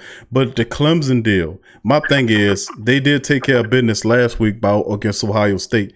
But my thing is, and I'm going to keep saying this the entire year, and then Mozzie, I want you to chime in with your thought process after this, is I don't see anybody preparing. How do you prepare for the buzz offense that LSU have? Georgia tried. Ohio for Oklahoma thought they had it, and then what happened when you get on the field with them? They just explode, and then you have to try to score with them. If it becomes in a shootout with LSU, Clemson gonna lose that game. You can't shoot out with LSU. Not to mention LSU got a pretty good defense. Clemson does too. But I keep saying, LSU defense practices against its offense, so it's used to high-powered offense. That practice against the top. This is a legendary, historic offense. You won't see an offense this good for probably another, maybe 5. If you're lucky, another 5 to 10 years. This is like one of those legendary offenses that you see like once every 20 years or something. Like they're just a buzzsaw. And the Tiger defense practice against that legendary offense. So they're prepared to go against teams that are offensively charged. But what is Clemson? Clemson, like, they have a good offense. They practice against theirs too. But LSU's on a whole nother level. Oklahoma thought they could pin them down. Alabama thought they could pin them down. Georgia thought they could pin them down. Auburn thought they could put them down. All these teams have pretty decent defenses, but they just ran it to the buzzsaw that just took them out. So that's the thing, you know, noticing. I think LSU could corral Lawrence a bit, because you know you get Divinity back. You got a healthy Clyde Edwards-Helaire running around in there, so you don't have that issue like you had against Oklahoma. And then you have Clavion Chason running around there as well. So you have some phenomenal talent that's going to get after Trevor Lawrence. I just think the buzzsaw offense of LSU will be a little bit too much for them to take to deal with. Fab, what do you think about that? Well, I mean, don't ask me. Don't give me no gun. I already told you I don't think Clemson should play nobody, and I just see this as being another runaway victory for LSU. I don't think this is going to be. I think it's going to be another day at the office. I don't think LSU, unlike Alabama, Alabama's not heavy on defense to almost like shut your opponent down and just demoralize to take them. And then when they realize, damn, my offense can't move on these people at all, they start making mistakes, and that leads to different things. Okay, well, Clemson understands that. Clemson, for the most part, plays mistake-free football. They're not intimidated by much. They don't allow nothing to shake them on the offensive side of the ball, but you know, as far as another defense is concerned. But LSU is just a whole other situation. I think their defense is going to be so shook. The offense is going to stay on the field because I think LSU is going to go up and down the score this year. I think we're going to 4 or 5 touchdowns on this season with ease. So with that being said, you know, they're going to have to come with their 35, 40, 45, 50 points as well. If they don't, then they just simply won't win the game. I don't respect him. Trevor Lawrence is a prototypical quarterback in the NFL, possibly because of his stature. You know, it's a big mobile quarterback. I get it. He's got a decent arm, whatever. But so did Deshaun Watson. So, I mean, you know, he was an elite quarterback, but he won the first championship against Alabama for Clemson. But, I mean, come on, man. This is a joke. It's got to be a joke, man. Y'all know he don't play anybody. Hey. They never play anybody. Hey, let me play devil advocate. Because, I want LSU to win. Right. Hey, man, I am not going to look. We made this mistake last week with the Vikings and the Saints. We said the same thing. And I hope we don't be back here tomorrow saying, man, how the Saints and LSU losing the Superdome? But I don't think, now I could be wrong. Now, LSU, for the most part of this year, they have been spreading the ball out in that, that pass-heavy scheme. I don't think that's going to work this game. Clemson is big and fast and they can hit. LSU put up phenomenal rushing yards, and that's what makes this team so deep. We'll put up 500 passing yards, and we'll still put up 200 rushing yards. It's crazy. I've never seen that done. It's either one or the other, but these kids do both. That's why I think that LSU can win this game if they rush more, because LSU is deep at running backs. They could throw 3 or 4 different running backs at you. They'll just need number 22. But I don't think if it's 90% pass and 10% run that LSU win this game. Not this one. The way how that team is built at Clemson, they're going to have to really punch this dude. This is the game where you're going to have to punch them in the mouth first, early, to establish that pass happy attack. You're not going to be able to beat them throwing this 55 times, man. I'm telling you. And I know they don't play anybody, but they have one of the best recruiting classes for a reason. They got talent over there. They big and fast in their secondary. They have linebackers who can run. They got a very aggressive defensive line. You don't want your quarterback back there 50 times to pass on this team, man. Punch them in the mouth, back them up, and then go over the top and open it up. Don't go back there 55 times. It's not going to be good. I'm telling you, bro. Yeah, I'm telling you. We've seen it happen before. That was Ohio State's game plan. They came out and instituted their game plan really, really well. I think that they were so impressed that they had the lead, that they were so giddy about it. They started backing off and started doing the opposite of what they were doing. Obviously, Clemson made adjustments, but I think that Ohio State can stick to their game plan in that second quarter and their second half. And I think they let the game get away from them because they got away from what was working in the first half. They got complacent. Saints used to do that all the time. I used to hate it. They'd get up on these teams and start playing to prevent defense shit, and then all of a sudden these teams are hanging around, creep around, get a touchdown here, a bomb there, and all of a sudden they're back in the game. They used to do that all the time. I used to hate it, and that's the same thing that Ohio State did against Clemson. Other than that, it'd be a whole different. It'd be LSU and Ohio State again for I think the second time they would have played in that same building. It'd be a repeat of that situation again. You got 2 phenomenal teams about to match up on, especially with the offense, because Clemson don't do the same type of offense that LSU have, but what they do it well. They have the running back is from Louisiana that LSU wanted to recruit, at one time, so they still kind of hot that he went to Clemson. This was before Clemson was even a powerhouse, so they got talent over there. They got a big quarterback who's 6'5", 6'6", 200 pounds, is deadly accurate. Yeah, that's something to be worried about, So this is going to be the quarterback that, Trevor Lawrence is probably one of the better quarterbacks besides Joe Burrow in the SEC. I don't think they've seen a quarterback this accurate. There's some good ones in there, Jake Fromm and all them guys, but this guy on another level, dude. When he beat Alabama the way they did last year, I was like, he beat Nick Saban, and Nick Saban is a defensive guru. But not only that, they beat them 2 out of 3 times. You can't overlook them, bro. They the champs for a reason. So we got to go take this. They're not going to give it up. We got to go take it, bro. Yeah, no doubt we have to step up and we got to be ready to play. We can't go there and thinking it's going to be a pushover game by no stretch of the imagination. I just think that Coach O has been in that situation enough. And I mean, because he played on all, he coached on all, good programs. SC, Ole Miss. I mean, they were all in good conferences, a good programs. So he's seen this before. Now the thing is, and he also studied behind Les Miles, and I think that he saw the Les Miles. He had to play with him a little while and then try to make adjustments and play conservative. I think he remembered that game. That game didn't go over well, and they got him ran up out of here. They came with the pitchforks and the torches and the shovels and ran Les Miles ass out of here from being complacent, from not being aggressive. And if you notice the LSU team, for the last 2 years, they've been super aggressive. They hadn't always worked out for them. We had a couple of losses, last year, but we're super aggressive. Yeah, okay. You know what? It's definitely, and that's why the recruiting class is going to be looking even better going into next year, because now you see quarterbacks and receivers like, okay, they want to pass now, so you're going to get different type of, recruits that you didn't used to get like a couple of years ago. So even after this game is LSU, and I'm thinking that they're going to win anyway, but if LSU, even if they win, going into next year, I could possibly see this game happening again, because LSU, Clemson, and Alabama still got the top recruits in the nation. So why can't it happen again with Ohio State? So those 4 teams probably be right back in it. Yeah, you ain't lying. I think that I agree with him on that, 5. I think that's definitely could be the case. Clemson's going to be around for a while. LSU knocked off Alabama. Alabama won't take it lightly. They're going to try to come back and try to build that program. And this is when it really gets fun, man. This is really when you're going to see some real entertainment football.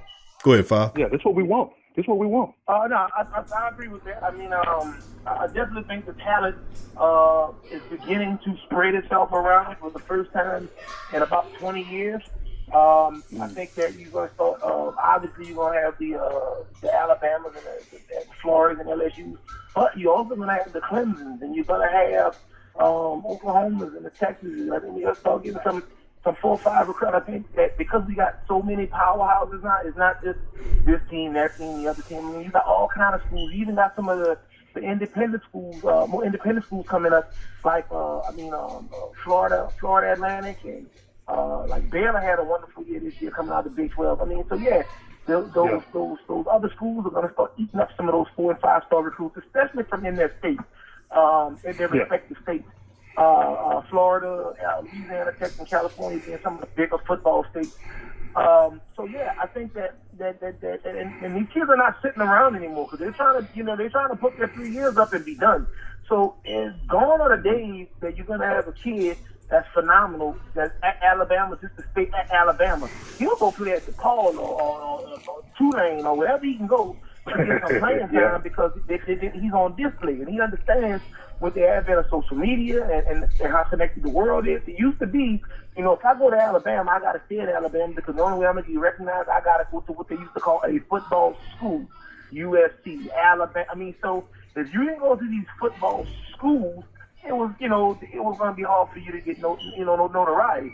But it really doesn't matter. As long as you can get on, lace up a pair of cleats and get on the football field with the way the world is and how connected everything is and how easy it is for everybody to kind of launch their own platform and take off, these kids aren't sitting behind anymore. So you got a lot of 4 and 5 star recruits that were traditionally bottled up all in one school, in one system for a 4-year duration, but that's not happening anymore. When I get to Alabama or LSU or USC or Texas and realize, hey, I'm 4th or 5th on the depth chart, I'm a sophomore. There's no way I'm going to ever see the field with enough playing time to make an impact on into the league. Let me get up out of here. And they're packing their bags and they're leaving, which actually is beneficial for the sport as a whole, because you don't have 85 star recruits at Alabama. You got 40, and those other 40 are spread out amongst 5 schools. That makes everything better. So I think you'll start seeing more and more of that as we become more intertwined and interconnected, and people are able to launch their own platforms and put their own highlight reels and videos out. And I think that you'll see a lot more diversity on that D1 and even D2 level. Yeah, you're right. And you know what else is key? I see LSU is doing. They're winning the in-state recruiting war. They're snagging over 80% of Louisiana talent. And that's big because if you got a 4 or 5-star recruit and he's going to USC or UCLA or Stanford or wherever, you're thinking like, why we didn't get this guy? You know, we in Baton Rouge. This guy went to, you know, whatever school in New Orleans and we couldn't get him? Like, what's going on there? But now they're starting to get those guys. And that's big, man, because they used to go to the Miamis, the Florida States, the Floridas, and all those. But now we're getting those, and that's big. Yeah, it's because they had to go to those football programs in order to get the notoriety they needed to get to the next level. Because D2 and D3 guys just didn't go to the NFL. They had less teams in the NFL. They had less of a depth chart in the NFL. There was less money being made in the NFL. So at that time, I mean, it was what it was. You didn't have a whole lot of positions open, and teams weren't so eager to go to JUCOs and D3s. They just weren't doing it. Now, they're gonna find somebody anywhere. They'll get you out of high school and send you to a semi-pro team for a year or two. Come on, let's go. So I mean, that's the way it is now, you know. But years ago, it wasn't that. And that's why you only had 5 schools running the entire situation. You look at the top 25 this year. You had a couple of teams that hadn't been in the top 25 in 5-6 years. You know, that's a wonderful thing. That's a wonderful thing. I was watching who was it? Appalachian State. I mean, even those guys, man. I know they were the butt of the joke one time when they came out. Remember that they came out a couple of years ago and they blew the doors off Michigan.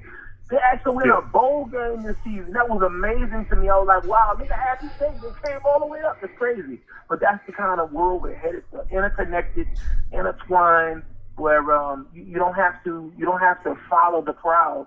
I mean, look at Alvin Kamara. He never got playing time in Alabama. He was not that he wasn't good, but look at Derrick Henry. How could you ever who was gonna put a 5'7" Alvin Kamara in over Zeus? That's what I'm saying. You know, the Hulk. Shit, I wouldn't do it. Well, if anybody would deserve that money, it would be more of a back like him. It would be Kamara. You know, because Kamara have limitations as far as, you know, line of scrimmage, what hole to run after. This dude just a battling ram. You give him the ball and a pulling offensive guard in front of him, and it's over, dude. He getting at least 5+ yards per carry. Yeah, I think but see, Tennessee's fed into him. So you know, everybody understands their role. You don't have Mariota was if I'm not mistaken, he's a Heisman runner-up for Heisman. He was touted as this revolutionary new wave of you know, Hawaiian or Pacific players. I mean, he came in with a lot of hype on it. So you know, you got Derrick Henry. He's not willing to relinquish that kind of, you know, it becomes an ego thing, you know. And Tannehill had already had his tenure. So when he came in Miami, so all of that to him was already over. So when he got to Tennessee, he was like, hey, you know, this role, this NFL thing that I'm doing, this train can run out of gas really soon if I don't just play my role and hand it to get a ball on the wheel. You got to hit a ball to Henry and just let him do his thing. And I think everybody understands that.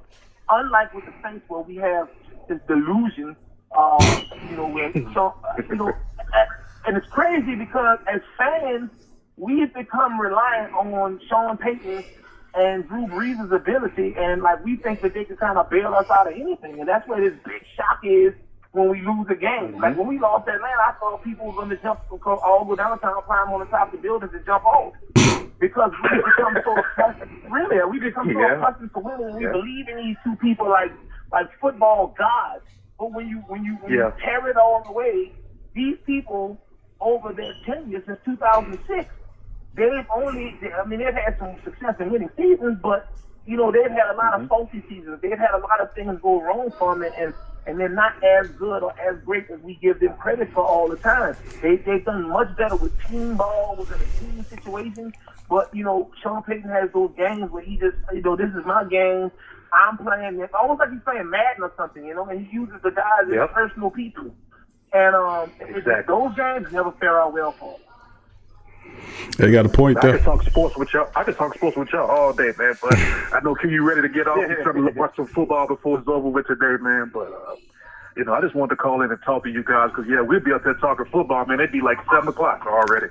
So, yeah, man. But, hey, bro, Maserati, man, it's good to talk to you because you educated me a lot, man, as far as, like, I never looked at it as far as, like, how smaller schools now in college, networking now to get recruits, So the social media aspect do play a bigger part than what it used to do. So, yeah, that's big, man. I appreciate that, brother. Yeah. All right, man. Hey, well, y'all have a good day, man. I'm going to watch this Seattle and who they're playing. What's Seattle playing? Green Bay. Oh, Green Bay. Oh, yeah, I forgot. See, man, since we lost, my mind is so gone. Now I'm like, okay, who they play? Like, yeah, I'm so gone, cute. All right, bro, I'm going to jump back in the chat and let y'all talk, bro. See you later. All right, Kev. Thank you, fam. Appreciate you. Amen. Who that? All right. That's Kev, man. Big call to Kev. Appreciate the call, Kev. Man, Thank you. Kev can go, bro. Kev, he was getting in there making some moves, Kev's good, man. He very wise brother on the show. Bring a lot of that's why it's called the Great Saints Think Tank, man.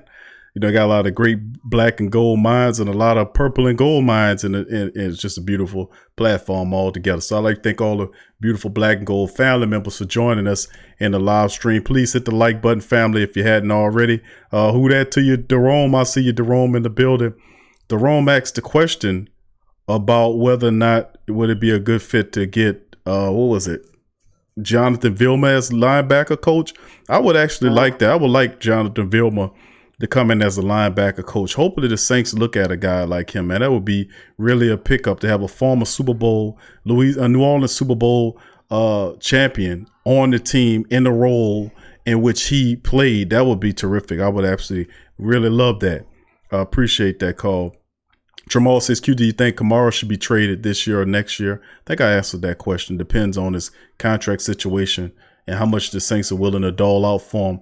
There's a lot of surprises coming, man. A lot of people think this is going to be all right. I'm saying it's going to be some surprises coming, family, coming down the pipe. So I'm going to ask all of before we close the show down, I'm going to ask all the black and gold and purple and gold family members that's in the chat right now to please give us your final score on the LSU Clemson game. What is the score going to be like to you? Give us your score. I see Stephon, who that to you? Stephon Wells says 53-24 LSU. I like that score. I love it. I like that score a lot. Let's see. Who that to you, Derek? I see your family. 985J in the building as well. So I'm asking all of the purple and gold family members to delegate. Give me that score, family. Roll out that score. Tell me who you think wins this game with LSU and what the score is. I know who you think gonna win, but give me a score on the game. What would the score be, family? What will the score be on the LSU Clemson matchup? Stephon says 53-24. I like that score. Jerome says now if the Saints can go and get Jamal Adams and from the Jets, this defense will be tough. I don't think the Jets gonna surrender Adams. That dude's definitely going. I don't see them surrendering him. They'll be a literal fool to give up Jamal Adams and then to sit him here. Tyra says 45-17 LSU. Thank you, Tyra. Big ups to you, baby. Appreciate you. Tyra says 45-17. I love it. I love it. But the rest of the family members, all the purple and gold family members in the building, please shout out the score. And I give you a shout out for shouting out the score as well. Let us know what you think the score is going to be before we shut the live stream down. What's the score on the game? Tyra says 45-17. 53 to, what was it? 24 was a score there by Stephon. So them interesting scores. I like them. Those are signifying complete blowouts right there. Dada says 48-21 LSU. That's a good score too, man. So it's not going. So a lot of the Saints, the black and gold family members and the purple and gold family members in the chat says LSU takes care of business with no problem over Clemson. All right, Kev, what's your score, fam? Give me your score. Kev think it's going to be a little closer than that. So all the black gold family, all the purple and gold family members in the chat, please feel free to hit the chat up. Let me know what your score is going to be. Tyra said, "Let's go Fighting Tigers." That's right. All right, give me y'all scores, fam, before we leave. Y'all hit up the chat. Let me know what your score is going to be. Mozzie, what's your score, man? What you think it's going to fall down to? 45-17 LSU. 45-17 LSU. Okay, that sound about right. James Combs is in the building. James Combs just chimed in. Says conspiracy theory: Chiefs and Packers played in the first Super Bowl 100-year anniversary. Chiefs versus Packers. That is, man, I'm telling you, they have so many people. They got a guy online with a YouTube page, and he just goes and breaks down stuff like that. And he talks about the games being scripted, certain players, certain coaches involved with it. And he says to stay on script, but a lot of that's controlled through the referees. That's why you can't criticize them. You know, back. We got to get Jesse Ventura on the phone. He know the real. We got to get with him on the phone. They got. Yeah, a lot of them out there. We need to get some of these referees to spill the beans. Jason King, who that to you, says 28-3 LSU. Bang. Wow. Kevin says 33-30 LSU. Kevin's the only one he by himself on this one. Everybody else predicting blowout. 5 says 45-17. He agreed with Tyra. Dada says 48-21. He puts it up there. Stephon says 53-24. So Jason says 28-3. Lionel, who that to you, Lionel? He says 49-30 LSU. So all of the family members predicting absolute blowouts of Clemson. Kevin says it's going to be a little close. It's going to be 33-30. It's going to be close in this here thing. So it's going to be interesting. But just to go back to James's commentary about the Chiefs and the Packers, two of the oldest teams. If the Packers, which the Packers have a good chances, they could definitely win tonight. And there are talks that that's the case, and I can see that. I can see NFL marching the Packers, a highly unlikely team out of the NFC, into the Super Bowl. And we'll just have to watch tonight. The Seattle Seahawks should be able good enough to beat the Packers in their building. We'll see what kind of officiating they get, because the league going to control it through the officials. They're going to make suspect calls. They won't make calls. They're going to bend this thing because they're a bunch of dirty bastards. Instead of telling the fan base the truth about what they're doing, they won't pretend it's a real football league and march out and actually got a script like it's the WWE or somebody. They want to predict certain teams, almost like in 2011 when the terrorist attacks occurred and hit the towers. The Patriots were the Super Bowl champions. So I mean, it's crazy. It's Super Bowl champions. The Patriots were the champions of doing, and the people are like, well, that inspired them. Okay, whatever. Just some people just numbskulls, man. But not close, Tower says. Jason said 23 was a shot at Atlanta, LOL. Okay. All right. Thank you, fam. Kevin says, hopefully the Pelicans can get their act together. Zion Williamson getting close, another week or so. Zion will be back. They'll gain Favors back. They'll get Holiday back. A lot of the players will start cycling back. So they're trending toward the right direction. They're being a little bit more competitive. But they're about 11 games underneath 500. They just focus on one game at a time. And when they get Zion back, they're gonna have a bunch of soft games. They'll be able to kind of pile up some wins, and both alone they'll get on a mini streak, and they can catch that and get back into the thick of things. It's gonna be interesting. This team is a playoff team between 6 to 8, so we're gonna monitor that. Thanks, Kevin. Who That Nation says 41-24 LSU. Thank you, Who That Nation. Who that to you, Who That Nation. 41-24 LSU. Nothing close. Kevin's by himself on that. So a lot of family members saying that. James Cone, what's the LSU score? What happens there, James? You dropping the hater. Yeah, he's a hater. Yeah, hater. He's a Tiger hater. He's definitely a Tiger hater. What? He probably only want Clemson to win. Oh, we can't ask him no question then. Keep it to yourself, James. And Don't give him no blood. And Kyle says, and we worried about the snow in Green Bay, not even snowing. There you go. They worried about the cold, Kyle. But the bottom line, Seattle used to the snow up there as well. Seattle, in my opinion, is a better team than Green Bay. More complete team than Green Bay. But we'll see. We'll see where the juggernaut, if it has this wretched clause in any of these, how to show, it'll be obvious too. Jay said, I swear the commercial they just showed on TV was Rodgers throwing a TD against KC. Hell, I believe that conspiracy. Some of them conspiracies ain't true. James Combs chimes in and says 28-3 Clemson. But they have predictive programming in terms of showing you Rodgers versus Mahomes and all this. They'll get you ready for it, so it won't be such a surprise. But there should be some controversial calls in this game. If that's the case, because Seattle should be able to go in to Green Bay and beat that team. But I definitely believe what the family members saying about the 100th anniversary. They want to see the Packers, two old teams, Kansas City and Green Bay, go at it in the Super Bowl. Wouldn't be surprised if that happened, London. But if that does happen, y'all remember this moment in time to understand what's going on here. Jermaine Scobie says 45-10 LSU, go Tigers. Thank you. 911 said, I couldn't imagine being a Texans fan right now. Man, I know. Could you imagine being a Saints fan right now? If you can, it's probably close. Just to keep it real. But I appreciate it. All right, 45-10. Only one person in the chat picked Clemson to win against, and that's James Combs. When you take his mic away from him. James says 48-3, 5-mile wins. 5-mile wins. Wine said, see, James Cole says Roger and Mahomes on the State Farm commercial together. That is true. Right. He said, that's my homeboy. Rodgers and Mahomes is on the State Farm commercial together. And both of their teams still in the playoffs. Oh, man. What State Farm, though? We're going to have to question them. Tyra says LSU didn't come this far to lose. Lionel says Seattle just fumbled. Oh, there you go.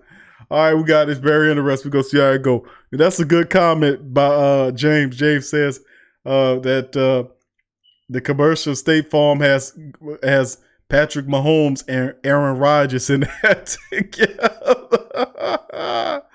Oh, man. We got to keep an eye on the family, but that'll get to the end of the show. Almost 3 hours into it. I'd like to thank all the family members for joining us here on the Sports Coma Special Edition. Sports Coma mixed with the Tough Tiger Talk. I'd like to thank all of the people from chiming in. Thank you, Kevin, for calling in as well. I'd like to thank Five as well for joining the Tough Tiger Talk show, the wrap-up show. And as always, I'd like to let the family members know that the PRO Media Network funds itself through its Pro Shop. Over 28 designs, shirts, sweaters, coffee mugs, smartphone cover cases, pillows, bedspreads, all kind of stuff, man. Literally dozens of products are available now at the Pro Shop. And if you go there and make a purchase, that also helps keep the live stream in the PRO Media Network funded. That money goes to producing more shows, more content for the family. LSU, Pelicans, Saints, boxing, all of it's going down on the PRO Media Network. And I thank all the family members. Please promote and go to the store and show your support. Also, I'd like the family members know that the audio version of the shows are available on Spreaker.com/thesportscoma. That's Spreaker.com, Spreaker.com/thesportscoma is available to listen to. That means the Sports Coma, Pelican Post Game Report, Ring King Boxing World, and Tough Tiger Talk are all available in their audio perfection on Spreaker.com/thesportscoma. If you listen to the audio versions of the show. Not to mention, another way you could become a contributor on the platform is becoming a patron of the show. Simply merely by giving $1 or $5 or $10 or even $20 a month to help build the platform. That money goes a long way. So I like to thank people like Dada, people like Derek, people like Devin, people like Kelly, people like Demi, and many of the great Sports Coma patron champions for signing up and taking that pledge to walk with us as we continue to build a very beautiful platform for the family members, audio, visual, and other ways. A lot of great stuff going with the PR Media Network this year, and I'm glad to have support from you guys as well from doing what you're doing. Remember, we thank you guys for all the terrific stuff that you guys do, and it is very, very appreciated. And also just to let the families know once again about the Great Saints Think Tank, you can go to Facebook and join the Facebook groups that are up. You can just put the Sports Coma in the Facebook search bar, go there and join us on Facebook. That way you can keep in contact with outside of just our YouTube broadcast. You can join us on Facebook, join our group. That's right, family, all the family members in the chat, feel free to join our group. And you can either share it with other like-minded Sports Coma or Saints-related, Pelicans, LSU, boxing-related family as well. All that's available on our social media. So Sports Coma on Facebook. We also have a Twitter page. As you can see the handles right here in front of your face. Big Q, the guys from the Sports Coma podcast. Our Instagram is a Pro Life. And it's a pros, what's it called, 5 again? I forget. I always forget the Instagram handle. A_PRO_life. Okay, there it goes. And that's That's on IG only. right. And Facebook is different. You can just type it in, it'll pop up. So Instagram, you gotta type it. Right. It's the Facebook is the big Q and the guys from the Sports Coma podcast. That's the handle. But you could just put the Sports Coma in there, you'll see it, and join the Facebook groups as well. So I'd like to thank all the beautiful Black and Gold family members for chiming in today. Thanks, big ups to all the family members in the building as well. Big shouts out to everybody. Derek, Robert Clark, who that to you? Scoob, Tyra, let's see what Kyle Davis, Kevin, Brandon Comier.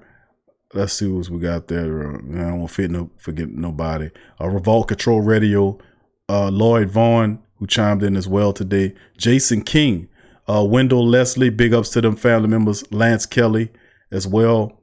And let's see, D Granger, good to see you, D. Been a while.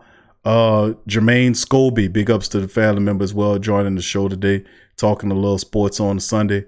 And let's see, and all the rest of the family members who chiming in. Mally Mall ATL, big ups to him. That's the Atlanta Falcon man, but he loves listening to the Sports Coma. I think that's terrific. I think that's awesome, man. Demetrius Simpson, who that to you, and Go Tigers to you as well, family. Thank all the beautiful Black and Gold family members for chiming in today on this. Crass, big up to you, Crass. Jerome says, y'all think defensive tackle number 93 going to break the bank? Talking about David Onyemata. I think Onyemata is definitely might be priced out of here. I think he's going to catch on with somebody else. Somebody going to give David Onyemata money to start for him, and I don't think the Saints will be able to match it. And I just that's just what I think. I've said that on the special, the free agency special. If you haven't seen that, feel free to look at the 2020 free agency special. Stephon Wells, who that to you as well, family. Thank you for joining in. James Combs dropping some little knowledge as well. Let's see what else we got here before we leave. Hater. Yeah, he dropped a little knowledge. And it says Seattle just fumbled 49ers versus Chiefs in the Super Bowl, says Kevin. Dowder says, enjoy the show, Big Q. Thank you, family. Lionel says, obvious fumble, ball back to Seattle too. Jay says, who that? Later, man. Thank all the family members. Appreciate you, Mozzie, for joining the show as well in this one. And I'd like to say thanks to you to all the family members. Remember, hit the like button, hit the subscribe button, hit the notification bell. Support the show by going to the store, purchasing items or whatnot. And once again, thank you guys for joining us. Appreciate you. We'll be back next week with more content, more shows. Who that? Go Tigers. Yeah. Well, all right. Like you always say, welcome.